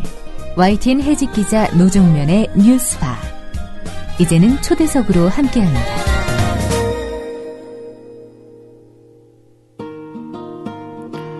박근혜 대통령의 지지율이 좀처럼 떨어지지 않는 데 대해 상당수 국민이 고개를 갸웃거리고 있을 겁니다. 이 현상을 한 여론조사 전문가는 막장 드라마의 시청률에 비유했습니다. 저급한 내용, 유치한 설정에 욕을 하면서도 시청률이 꿋꿋이 나오는 막장 드라마와 박근혜 대통령이 펴고 있는 국정이 어떻게 닮아 있다는 것인지, 그래서 앞으로는 어찌 된다는 것인지 얘기 나눠보도록 하겠습니다. 한겨레 사회정책연구소 한규영 연구위원님 스튜디오로 모셨습니다. 안녕하세요. 예, 안녕하세요. 지난달 칼럼에서는 언론을 공사판에 비유하시더니 이번엔 박근혜 대통령의 지지율을 막장 드라마 그 시청률과 비유를 했습니다. 어떤 점에서 닮았습니까? 제가 드라마도 좋아하고 그다음에 또 정치 관련 일을 하다 보니까 근데 묘하게 닮았더라고요. 일단 막장 드라마 사람들이 보는 사람이 없어요, 주변에. 예, 다들 막장 드라마 욕하는데 막상 시청률은 높게 나오거든요. 근데 주변에 이제 제 주변에도 그렇고 박근혜 대통령 잘한다고 하는 사람들이 별로 없는데, 그리고 문제도 많고 비판도 많은데 계속 지지율은 50%, 60% 고공행진을 벌이고 있거든요. 그래서 아무래도 이게 뭔가 유사하지 않을까 좀 그런 생각을 해봤고요. 예. 그리고 이제 또 원래 막장 드라마의 가장 큰 특징은 개연성이 없는 줄거리잖아요. 갑자기 사람이 막 하룻밤 사이에 몇 명이 죽어나가고, 예. 뭐 이런 건데 박근혜 대통령도 보면 국정 운영에 약간 뭐랄까 이렇게 앞뒤가 안 맞는 그런 부분들이 많이 있죠. 예, 국민들로서는 납득하기 어려운. 그래서 이를테면 서청원 공천 같은 경우도 본인이 이제 그 원칙과 뭐 이런 것들을 누누이 얘기했음에도 불구하고 그 원칙을 저버리면서 공천을 한 거고. 그래서 이런 것들을 볼 때 좀 그냥 좀 유사한 면이 있지 않을까 그런 생각을 해봤습니다. 예. 예. 드라마 좋아하신다 그랬는데 혹시 그 개그도 좋아하십니까? 개그 프로그램? 요즘 개그는 코드를 못 쫓아가서요. 그래요? 예. 요즘 개그에서 막장 드라마 시청률에 집착하는 막장 드라마를 다룬 그런 계기가 있던데, 지금 우리 정부도 대통령의 지지율 가지고 이런저런 의미 부여를 하는 것 같아요. 지지율이 어느 정도 의미를 갖습니까? 대통령 지지율은 중요하죠. 정치학에서는 그런 얘기도 하는데요. 대통령 지지율은 매일매일의 중간평가다. 매번, 혹은 매일매일이라고, 매일 조사를 하진 않으니까. 근데 요즘 같은 경우는 매주 조사를 하잖아요. 매주의 중간평가다. 혹은 혹은 매번의 보통 선거다. 이런 얘기도 하는데, 그만큼 지지율은 중요하고, 지지율은 국민들이 딱 생각하기에, 나는 어떻게 느끼고 다른 사람들은 어떻게 느끼고 그래서 이렇게 하나의 체감할 수 있는 공통의 지표거든요. 예. 그런 의미에서 지지율이 중요하다. 그래서 만약에 지지율이 하락하고 있으면 나뿐만 아니라 다른 사람들도 비슷하게 뭔가 문제가 있다고 느끼는구나. 혹은 상승하고 있으면 역시 나랑 역시 마찬가지로 나뿐만 아니라 다른 사람들도 비슷하게 느끼는구나 혹은 다르게 느끼는구나 이런 것들을 서로 교감할 수 있는 하나의 지표가 되는 거죠. 예. 그런 의미에서 대통령 지지율은 중요하다. 예. 그 지지율이 큰 현안이 터져도 쉽게 움직이지 않는 것 같아요. 그게 굉장히 난해한 부분인데 예. 다들 너무 잘 아시겠지만 노무현 대통령이나 전임 대통령 이명박 대통령 때는 지지율이 임기 초반부터 막 출렁거렸습니다. 예. 예를 들면 노무현 대통령 같은 경우는 임기 취임 초기에 거의 80% 가까운 지지율로 시작을 했는데 한 100일 만에 50%로 떨어지고 6개월 만에 30%대 이렇게 떨어졌습니다. 그다음에 이명박 대통령 말할 것도 없죠. 이명박 대통령은 다들 잘 아시다시피 취임 초기에 한 70%에 가까운 지지율로 시작을 했는데 100일 만에 그러니까 촛불 집회가 열리면서 촛불 전국대 10%대까지 하락을 했습니다. 정말로 이렇게 추락을 한 거죠. 근데 박근혜 대통령 같은 경우는 그런 의미에서 적어도 이제 노무현, 이명박 이런 전임 정부들과 비교할 때 크게 지지도가 이렇게 변동폭 없이 유지되고 있다. 그런 의미에서는 오히려 어떻게 보면 전임 대통령 중에서는 김영삼 대통령이나 오히려 김대중 대통령이 닮아 있다는 거죠. 그 얘기는 뭐냐면 김영삼 대통령 DJ나 YS 같은 경우는 자기의 고정 지층이 분명했었잖아요. 예. 지역 기반을 가지고 있었고 그래서 한 20%에서 30% 정도의 확실한 지역 기반을 가지고 웬만해선 떨어지지 않고 그래서 임기 초반에도 YS나 DJ는 크게 떨어지지 않았다고요. 그래서 오히려 좀 그런 부분들 고정 지지층을 가지고 있다고 하는 게 확실히 임기 초반에 이렇게 지지율을 유지하는 데는 그런 굉장히 큰 밑바탕이 되고 있다. 이렇게 볼 수 있을 것 같습니다. 박근혜 대통령의 고정 지지율은 어떻게 과거 DJ나 YS처럼 지역에만 기반하고 있는 건 아니죠? 그렇죠. 지역에만 기반하고 있는 건 아니고 물론 지역이 중요하죠. 이른바 이제 TK 지역이라고 하는 대구 경북 지역 압도적인 지지를 보이고 있죠. 거기다 이제 연령 기반이라고 하는 것도 굉장히 크죠. 그 어떤 대통령보다 연령 기반이 큽니다.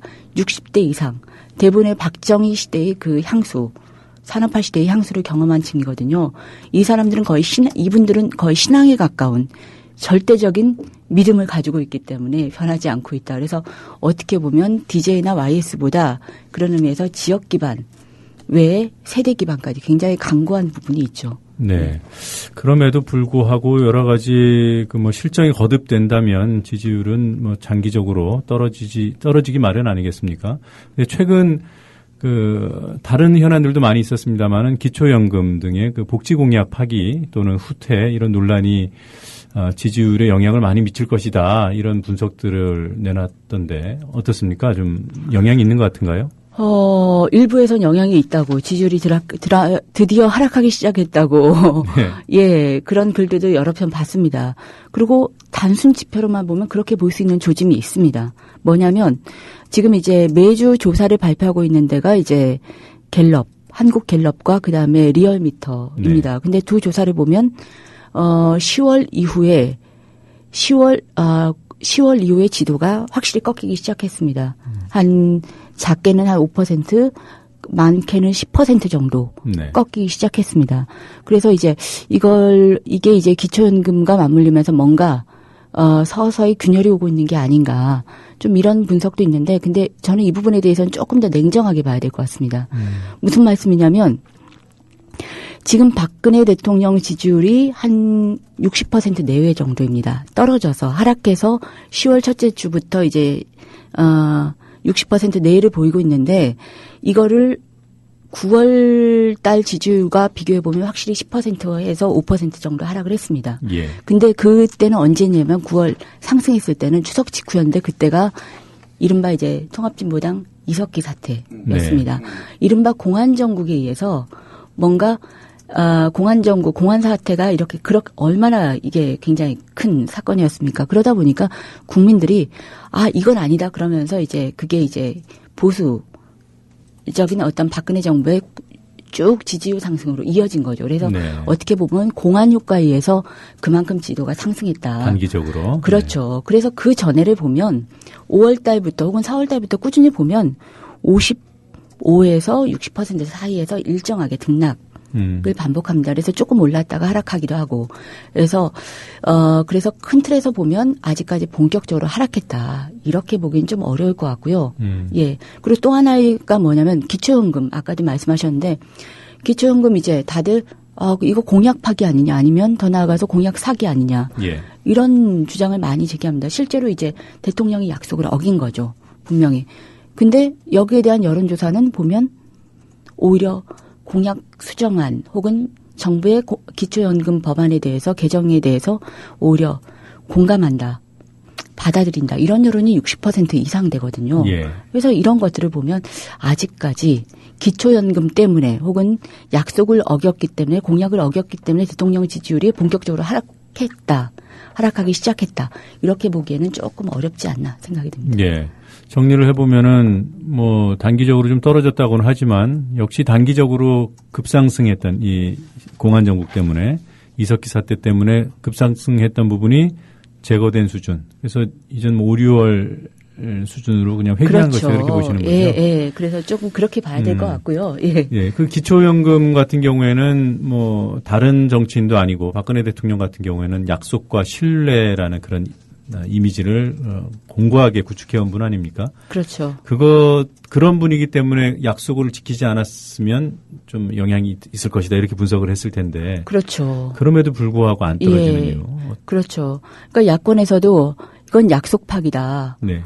신뢰의 정치인 약속을 지킨다고 했는데 약속을 어기지 않았냐 이렇게 공격을 하고 사실은 그 말이 맞죠. 약속을 어긴 게 분명하거든요. 네. 근데 이게 이제 정치의 그런 어떤 뭐랄까 대중의 정서에서는 그게 약속을 어겼음에도 불구하고 이를테면 이런 거죠. 지금 컵에 물이 한 반 정도 차 있는데 예. 원래는 이제 다 채운다고 했던 거죠. 컵에 물을 다 채우겠다. 내가 대통령이 되면. 근데 야권에서 그래서 반 정도밖에 못 채웠으니까 이건 약속을 어긴 거다. 문제다 비판하는데 국민들은 어떻게 받으면 그래도 이 힘든 상황에 반이라도 채운 게 어디냐. 이렇게 보는 국민들이 제법 많다는 거죠. 이게 이제 아까도 말씀드렸던 것처럼 단적으로 기초연금에 대한 여론조사에서 여러 여론조사에서 이제 한 55%, 60%의 국민들이 공감한다, 불가피하다 이렇게 받아들이고 있다는 거죠. 그래서 어떻게 보면 국민들이 이렇게 어려운 재정 상황을 감안할 때 그래도 이 정도 한 게 어디냐라고 바라보는 특히 이제 50대 이상, 60대 이상을 대상으로 해서는 층에서는 좀 그런 층들이 제법 네. 있지 않나. 이런 부분들은 냉정한 현실로 좀 인정해야 되지 않을까 네. 싶습니다. 칼럼에 보면은 이런 말을 쓰셨어요. 그 정치판에서 약속 파기가 당연하다고 체념해왔던 대중의 밑바닥 정서가 있다. 이 말씀은 과거 정권에서도 공약 파기는 크게 대통령 지지도하고는 관련이 없었다. 뭐 이렇게 이해가 되는데 맞습니까?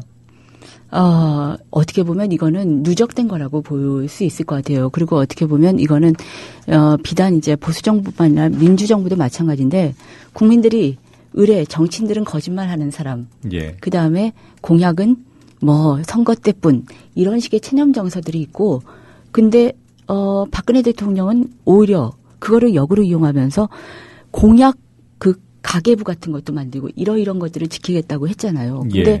이런 것들을 보면서 어쨌든 국민들에서는 이 사람 공약을 지키려고 노력하는 모습, 그 과정들에 대해서 좀 평가하고 있는 부분들이 있다. 근데 그런 면에서 이제 야권은 어떻게 보면 이거를 공약 사기다, 공약 파기라고 얘기하는데 저는 이 프레임이 굉장히 순진한 프레임이 아니었나. 그럼 대안은 뭐냐? 사실은 저도 잘 모르겠습니다.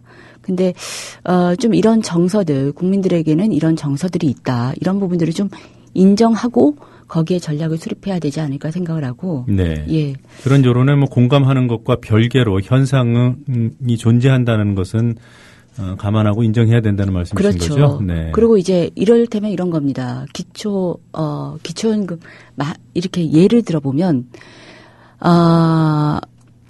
노무현 정부 초기에 이제 가장 논란이 됐던 아젠다 공약이 행정수도 이전이었잖아요. 예. 그때 이제 2003년도에 취임하고 나서 한 1년 정도는 행정수도 이전 가지고 엄청나게 여야 간 갈등도 있었고 국민적인 논란이 컸는데 결국 행정수도 어쨌든 이제 이전하기로 그다음에 뭐 특별법도 만들고 그렇게 했는데 행정수도 이전 같은 경우는 근데 국민들의 입장에서 보면 이게 자신의 문제로 받아들이는 국민들은 사실 극소수인 거죠. 예. 충청도에. 근데 기초연금 같은 경우는 뭐냐면 비록 100% 그다음에 20만 원을 전액 지급하겠다고 하는 약속은 지키지 않았지만 어쨌든 박근혜 대통령이 이 정도까지 해서 70% 그다음에 어쨌든 소득이 안 좋고 국민연금 가입 기간과 연계해서 감액하는 방식으로 그다음에 가장 많은 층은 20만 원까지 지급하게는 방식으로 약속은 어겼지만 어쨌든 정책을 이렇게 만들면서 당장 내 주변에 이러이러한 사람들이 혜택을 받게 되는 거죠. 당장 저만 하더라도 저희 부모님이 혜택을 받게 돼요. 이렇게 국민들이 이런 주변에 이런 식의 혜택들이 정책을 통해서 공약을 통해서 이런 혜택들을 받게 되면서 비록 선거 때의 공약과는 달라졌지만 뭔가 체감을 하게 되는 그런 측면도 큰 것 같아요. 그래서 야권이 좀 이런 부분에 있어서 너무 순진하게 대응한 거 아니냐. 좀 저는 그런 아쉬움이 듭니다. 네, 단기적으로 혜택 보는 사람들이 늘어나지만 장기적으로 보면은 결국은 손해가 되는 이런 구조적인 모순. 이 정도까지 파악하기에는 사안이 너무 복잡해요. 그렇죠? 그렇죠. 예. 알겠습니다.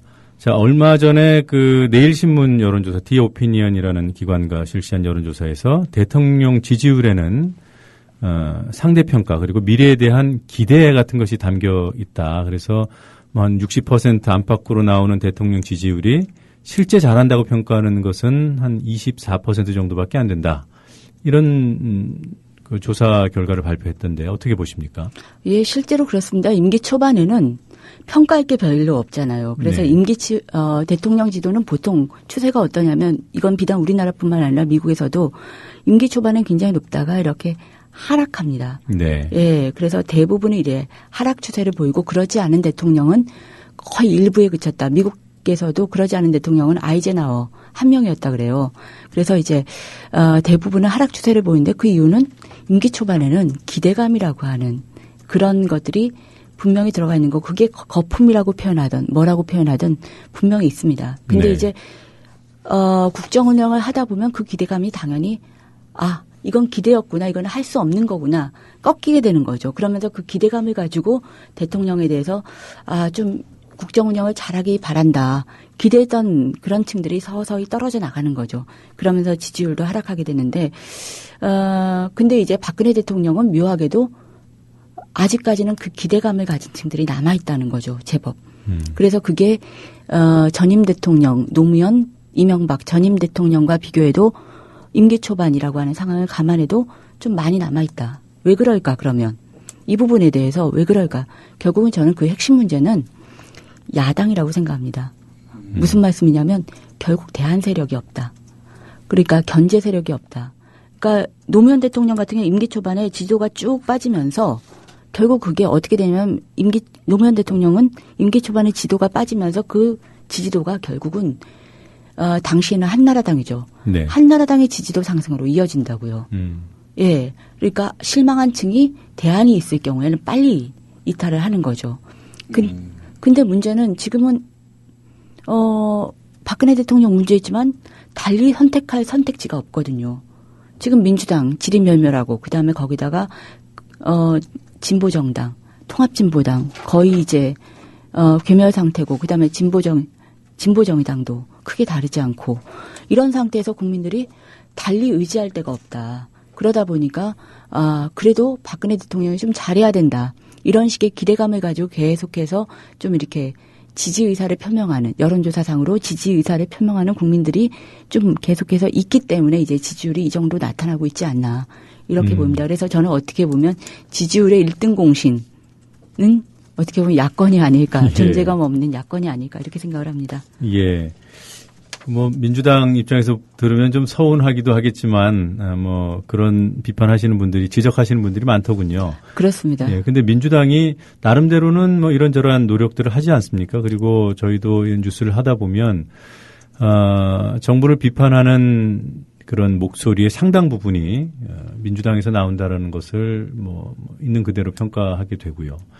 그러면 이게 뭐 야권이 못해서 그런 건지 아니면 야권이 노력하는 것을 국민에게 못 알려서 그러는 건지 어느 쪽이 맞는 겁니까? 둘 다죠. 근데 어떻게 보면 저는 이게 잘 못할 때 이제 흔히들 하는 핑계 중에 하나가 홍보를 제대로 못해서 라고 얘기를 하는데 오히려 본질적인 문제는 제대로 프레임과 스탠스와 전략을 잡지 못해서라고 생각하고 그리고 지금 거기에다 이제 지금 사실은 뭐 여러 가지 정파 문제들, 내부 정파 갈등 문제들, 이런 부분들이 여러 가지 문제가 이렇게 중첩된 거겠죠. 무엇보다 이제 당내 시스템의 문제들, 의사결정의 문제들, 그 다음에 정치에서 제일 중요한 것 중에 하나는 국민들이 어느 정당을 볼 때는 결국은 그 정당의 시스템을 보기도 하지만 더 중요한 거는 그 정당에 누가 있냐, 그 정당을 대표하는 인물이 누가 있냐. 사실은 그걸 보고 지지를 하거든요. 뭐 제가 다시 드라마를 제가 좋아하기 때문에 드라마의 플롯도 중요하지만 사람들이 드라마에 맨 처음에 끌리는 건 역시 어떤 주인공. 스타가 출연하느냐 이걸 보고 이걸 보게 되잖아요. 적어도 처음에 그런 것처럼 역시 인물이 중요하다. 근데 적어도 이제 지금 민주당의 인물들이라고 하는 사람들이 지금 그다지 보이지 않는다. 지난 대선 이후에 손학규 대표, 그 다음에 손학규 전 대표죠. 그 다음 문재인, 그 다음에 의원, 뭐 등등해서 김두관 등등해서 지난 대선에서 유력 대선 주자로 대권 후보로 나섰지만 지금은 사실은 거의 존재감이 없는 상태이고 그런 상태에서 뭐 아직까지 국민들이 민주당이 기대들을 걸어볼 만한 인물이나 이런 것들을 매력적인 인물들을 찾기도 힘들고 그런 상태에서 이제 아직까지 민주당이 국민들의 시선에 눈에 안 들어오는 것 같아요. 예, 저는 그런 부분들도 크지 않을까. 뭐 당내 갈등, 정파 간 갈등, 뭐 이런 것들은 사실 뭐 어느 정당이나 다 있지 않겠습니까? 그쵸? 뭐 새누리당 같은 경우에도 당연히 있을 것이고요. 새누리당에 또 인물이 안 보이는 것도 민주당과 크게 사정이 다르지 않고. 그럼에도 불구하고 상대적으로 민주당이 더 저평가되는 이유는 어디 있다 보십니까? 이거는 더 어려운 문제. 근데 이제 이렇습니다. 어느 정당이나 정파 문제는 분명히 있죠. 근데 문제는 그 정파 문제가 없는 정당은 오히려 이상한 정당입니다. 좋은 정당이죠. 살아있는 정당이에요. 그런데 그거를 해결하는 시스템과 그거를 어떻게 해결하느냐, 그 메커니즘의 문제인데 그런 부분에 있어서 결국은 민주당이 그 부분이 지금 완전히 부재한 상태라는 게 큽니다. 그러니까 목소리는 다들 높은데 그 목소리를 조정해내면서 어떻게 그 갈등들, 차이들을 만들어서 하나의 새로운 그런 힘들로, 파워들로 만들어낼 것인가. 이런 부분에서 민주당이 지금은 거의 시스템이 와해됐다. 이렇게 저는 이 부분이 굉장히 크지 않나 생각을 합니다. 새누리당 같은 경우에는 물론 잠재된 정파 갈등이 있을 텐데 잘 드러나지는 않는 것 같아요. 결국은 그렇죠. 그거는 그러면 뭐 조정 능력이 뛰어나서 그런 겁니까? 결국은 그 부분은 같은 경우는 그러니까 보이지 않는 밑에 그런 힘들, 그것들을 조정할 수 있는 힘들이 있는 거, 그게 이제 청와대가 됐던 아니면 청와대와 교감하는 어떤 인물, 뭐 거물급 뭐 대형 정치인이 됐던 이런 부분들이 분명히 있는 거고요. 그리고 정당에서 그런 리더십의 조정이라고 하는 건 리더십이라고 하는 것, 그리고 누구에게 힘을 실어주는 건 저는 좀 불가피하다고 생각합니다. 그런 의미에서 민주당이 확실히 그런 부분들이 지금 거의 와해되었다, 이렇게 볼 수 있을 것 같고요. 단적으로 최근에 이제 손학규 대표가 화성갑에 그렇게 출마라는 요구들을 뿌리치고 이제 그 역사의 죄인이 어떻게 출마하겠냐 그러면서 불출마 선언을 했잖아요. 근데 그 이면의 얘기를 들어보면 이렇습니다. 물론 이제 여러 소스들의 얘기들을 다 들어봐야 되는데 이면의 얘기들을 들어보면 손학규 대표도 생각은 없지 않았다. 네. 근데 문제는 출마하고 나면 당에서 너 출마했지 당신 알아서 해. 그리고 오히려 당의 다른 세력들은 오히려 출마까지는 어떻게 부추겼지만 그 다음은 지원해주지 않는 것은 물론이고 견제하는 오히려 거기서 살아서 들어오면 뭔가 당의 큰 어떤 새로운 이제 힘의 재편성이 역학관계가 바뀌고 이런 것들이 있는 거죠. 어떻게 보면 그래서 정파라고 하는 건 어느 정당이나 있고 사실 정치인도 그런 의미에서 모든 정치인들은 최후에는 대통령이 되는 꿈을 꾼다 그러잖아요. 그건 당연합니다. 근데 그런 것들을 조율하면서 보다 큰 공익으로 그 다음에 만들어낼 수 있는 어떤 리더십 그리고 그것들을 국민들의 시선에 맞게 국민들과 소통하면서 설득하면서 만들어내는 그 리더십의 문제인데 그리고 시스템의 문제인데 그런 부분들이 지금은 거의 없다. 저는 그런 부분이 크다고 생각합니다. 그러니까 그런 것들을 조정하는 것이 그리고 또 방향을 제시하는 것이 시스템이어야 하는 거죠. 그게 뭐 어떤 보스 기질이나 이런 것으로는 부족한 거죠. 예. 네, 알겠습니다. 자, 지방선거 관련 질문 한 2가지 정도만 더 드리고 마무리를 하겠습니다. 만약에 지금 당장 지방선거가 실시된다면 어떻게 되겠습니까, 결과가? 매우 어렵죠. 매우 야권이 어렵다는 말씀. 야권이 매우 어렵고 그렇습니다. 첫 번째는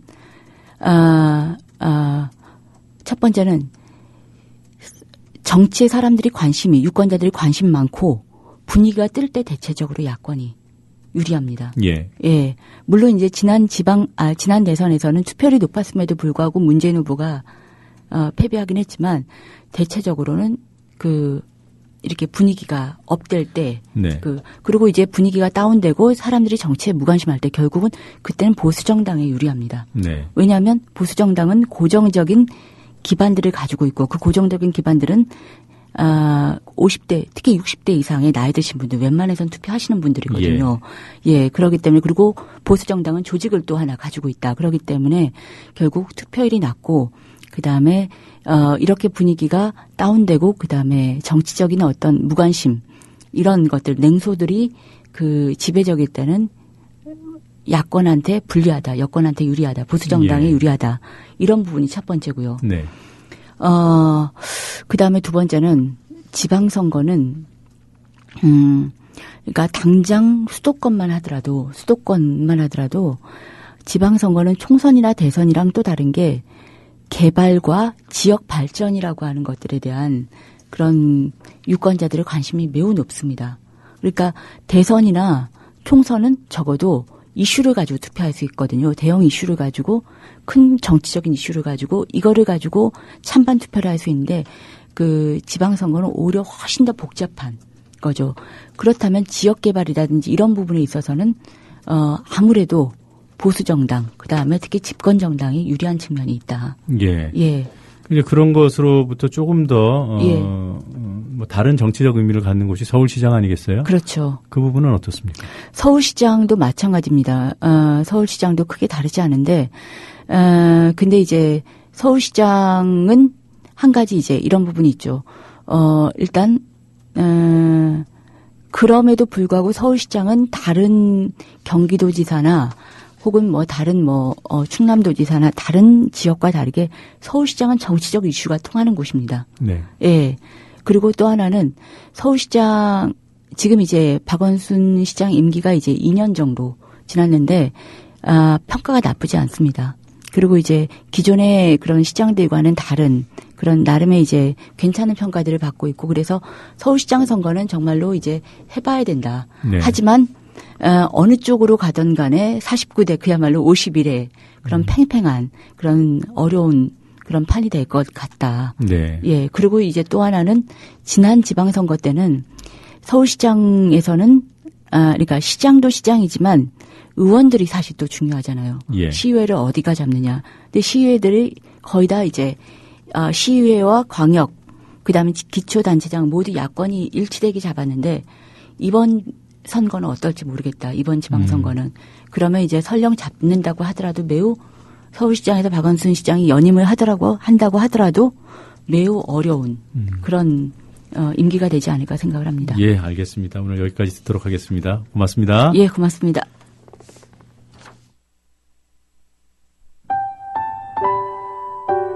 권력에 종속되거나 사장을 권력이 내려보내는 언론은 절대로 민주화될 수 없고 중요한 게 광고 아닙니까? 경영 때문에. 네. 대자본의 눈치를 보면은 결국 우리가 여러 가지 사례에서 보듯이 독립이 어려운데 네. 이 국민 TV가 미디어 협동조합을 만들어서 네. 정말 십시일반으로 네. 권력이나 대자본에 의존하지 않으면 앞으로 대한 언론이 아니라 어느 날에는 주류 언론으로 발전하지 않을까를 기대합니다. 동아일보 해직 언론인의 모임인 동아자유언론투쟁위원회 김종철 위원장의 말입니다. 미디어 협동조합은 동아투위 선배들의 못다 이룬 꿈을 실현하겠습니다. 조합원이 돼서 힘을 실어주십시오. 포털 사이트에서 미디어 협동조합 국민TV를 입력하시고 홈페이지에 들어오셔서 조합원으로 가입해 주시면 됩니다.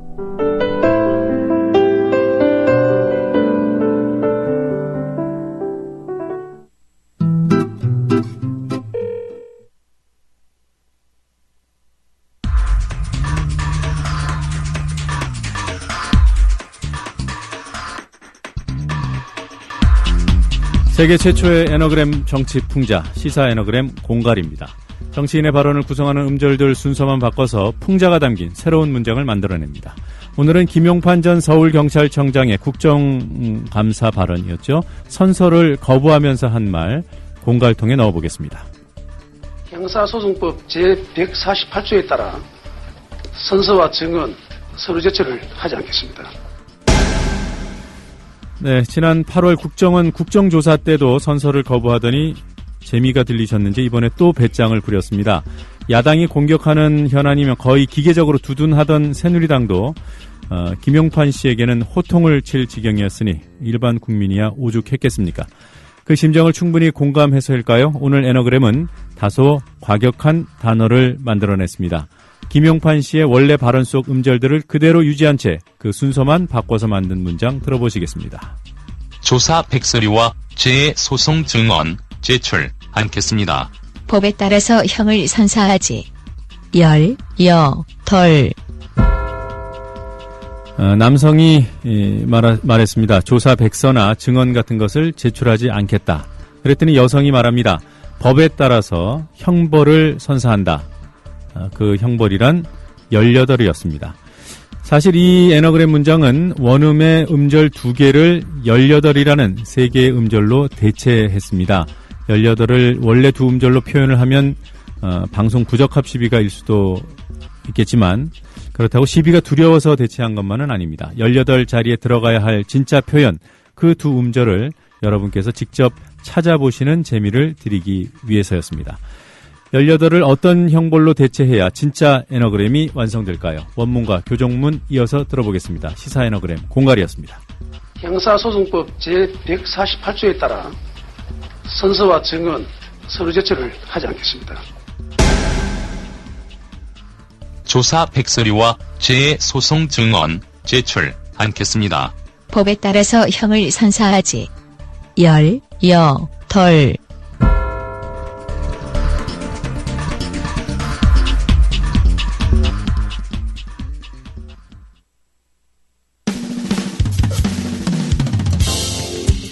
지금 여러분께서는 YTN 해직기자 노정면이 진행하는 국민TV 라디오 노정면의 뉴스바를 듣고 계십니다.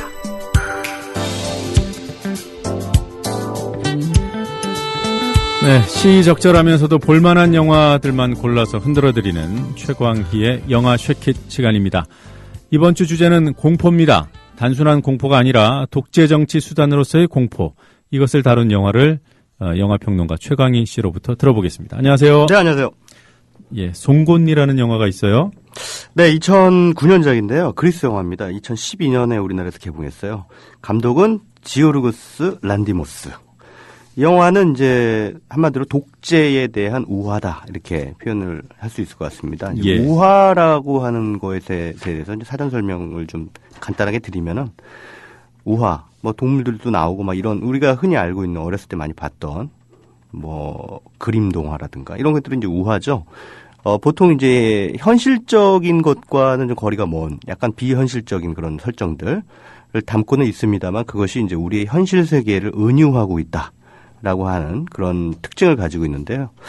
뭐 비근한 예로 최근에 개봉한 봉준호 감독의 설국열차 같은 그런 영화가 이제 대표적인 우화라고 할 수가 있겠죠. 근데 뭐 4천만 달러나 들어갔으니까 세계에서 가장 비싼 우화라고 볼 수가 있을 것 같은데 보통 우화적인 설정은 예술 영화나 독립 영화에서 그 제작비를 많이 쓸 수가 없기 때문에 그 리얼리티를 완전히 구현할 수가 없잖아요. 그러니까 그런 그 리얼리티의 문제를 상쇄하기 위해서 이제 우화적인 설정을 많이 차용하는데 설국열차 같은 경우에는 엄청난 돈을 들여가지고 우화를 만들었어요. 아무튼 이제 오늘 말씀드릴 영화 이 송곳니라고 하는 작품은 앞서서 말씀하셨다시피 그 독재라는 것이 어떻게 유지될 수 있는가, 독재를 위해서는 어떤 것이 필요한가라는 것에 대해서 한 가정의 이야기를 통해서 우리에게 보여주고 있습니다.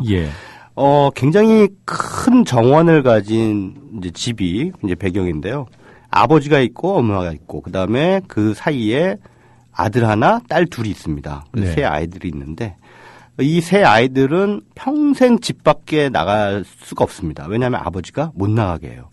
그리고 이제 아버지가 뭐라 그러냐면 저 밖에 나가면 엄청나게 무시무시한 것들이 우글거린다. 굉장히 위험하다. 너희들은 나갈 수가 없다. 그래서 송곳니가 빠지는 날에야 비로소 저 세상 밖으로 나갈 수 있다라는 얘기를 하죠. 이 송곳니라는 게 사람의 송곳니라는 게 사실은 제일 안 빠지는 이거든요. 그러니까 그만큼 불가능하다라는 얘기를 우회적으로 하는 거죠. 그래서 이제 어떤 식으로 이제 이 아이들에게 위협을 주냐면은 아버지는 이제 왔다 갔다 해요. 이제 직장으로 왔다 갔다 하면서 이제 들어오는 길에 퇴근길에 왜 그 빨간색 페인트를 몸에다 막 묻힙니다. 막 묻혀가지고 들어와서 아이들에게 밖에서 지금 엄청난 그 공격을 당했다. 그 내가 지금 피를 흘렸다.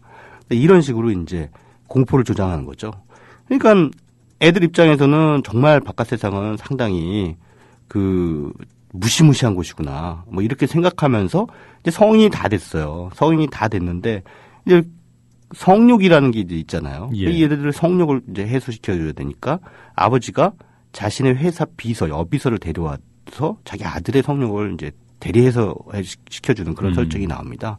그러니까 한편으로는 공포를 조장하고 또 한편으로는 성욕을 배설해주게 만드는 그런 이제 두 가지 그 장치를 동원해가지고 이제 아이들을 통제하는 거죠.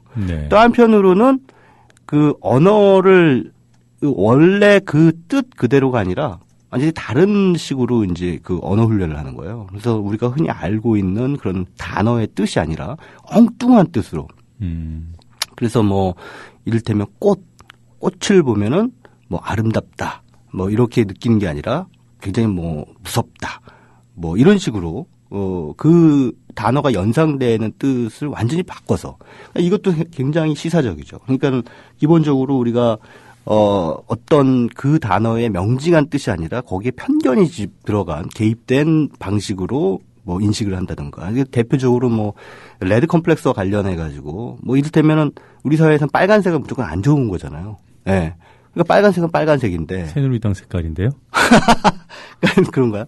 아무튼 그런 식으로 어떤 그 기호에 대한 편견을 가지게끔 만드는 어떤 교육이라는 거죠. 예. 그래서 한편으로는 공포, 또 한편으로는 언어의 기만, 또 한편으로는 섹스. 이 세 가지 도구를 이용해 가지고 아이들을 통제를 하는 것이죠. 근데 그런 방식으로 이제 애들이 크다 보니까 나중에 그 집안에 밖에서 고양이 한 마리가 들어와요. 이 고양이를 보고 아들이 너무 무서운 거예요. 고양이다! 그러면서 바깥 세상에서 들어왔기 때문에 자기를 해칠 거라고 생각하죠. 그래서 집에서 큰 그 뭐 도구를 가지고 와가지고 그 고양이를 아주 그냥 난도질을 해버립니다.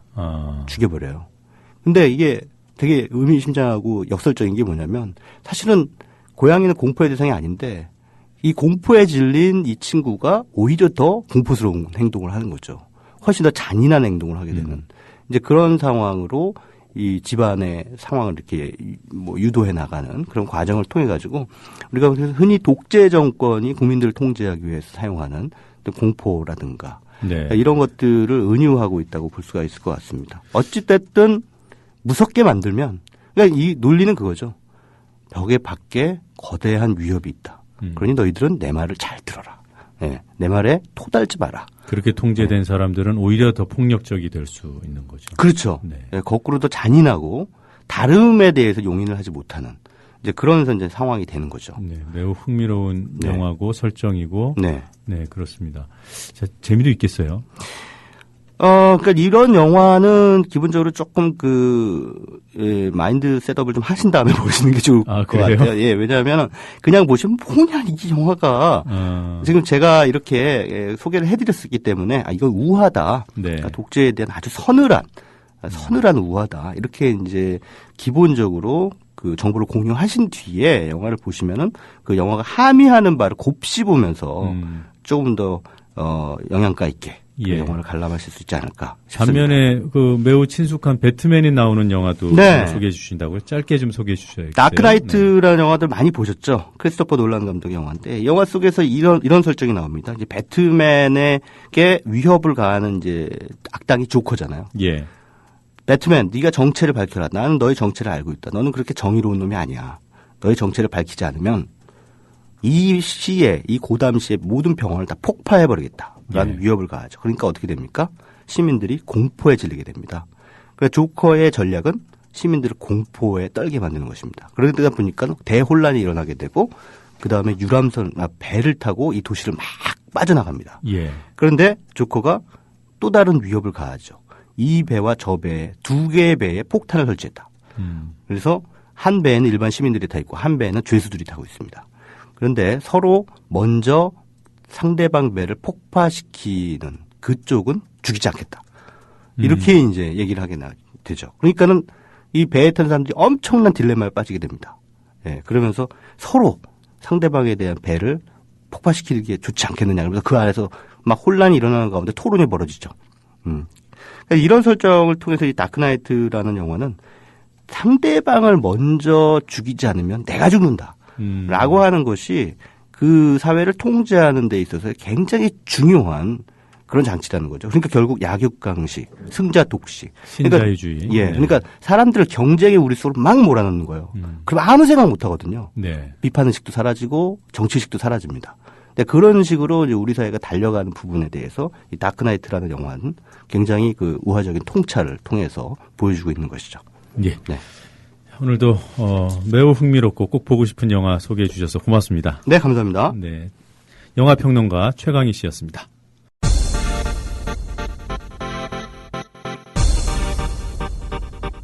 자, 오늘 퀴즈 정답 말씀드리겠습니다. 민자도로에서 비싼 통행료를 챙겨가고 있는 다국적 투자 사업자는 누구일까요? 정답은 2번 맥쿼리였습니다. 뉴스바 문 닫을 시간입니다. 문 닫기 전에 여러분께 양해 한 가지를 구하겠습니다. 제가 내일은 인사를 드릴 수 없습니다. 오늘 밤배를 타고 제주 강정마을에 가기로 했습니다. 이 방송 시작 전부터 공개적으로 약속되어 있던 일정이고 국민TV로부터 사전 양해를 얻은 사항이기도 합니다. 내일은 국민일보 해직기자 조상훈 기자가 뉴스바를 맡아주시기로 했습니다. 저는 아마 제주 가까운 바다에서 전화로 잠깐 여러분께 인사를 드릴 수 있을 것 같습니다. 부디 양해해 주시길 바랍니다. 뉴스바 바텐더 노종면이었습니다. 고맙습니다.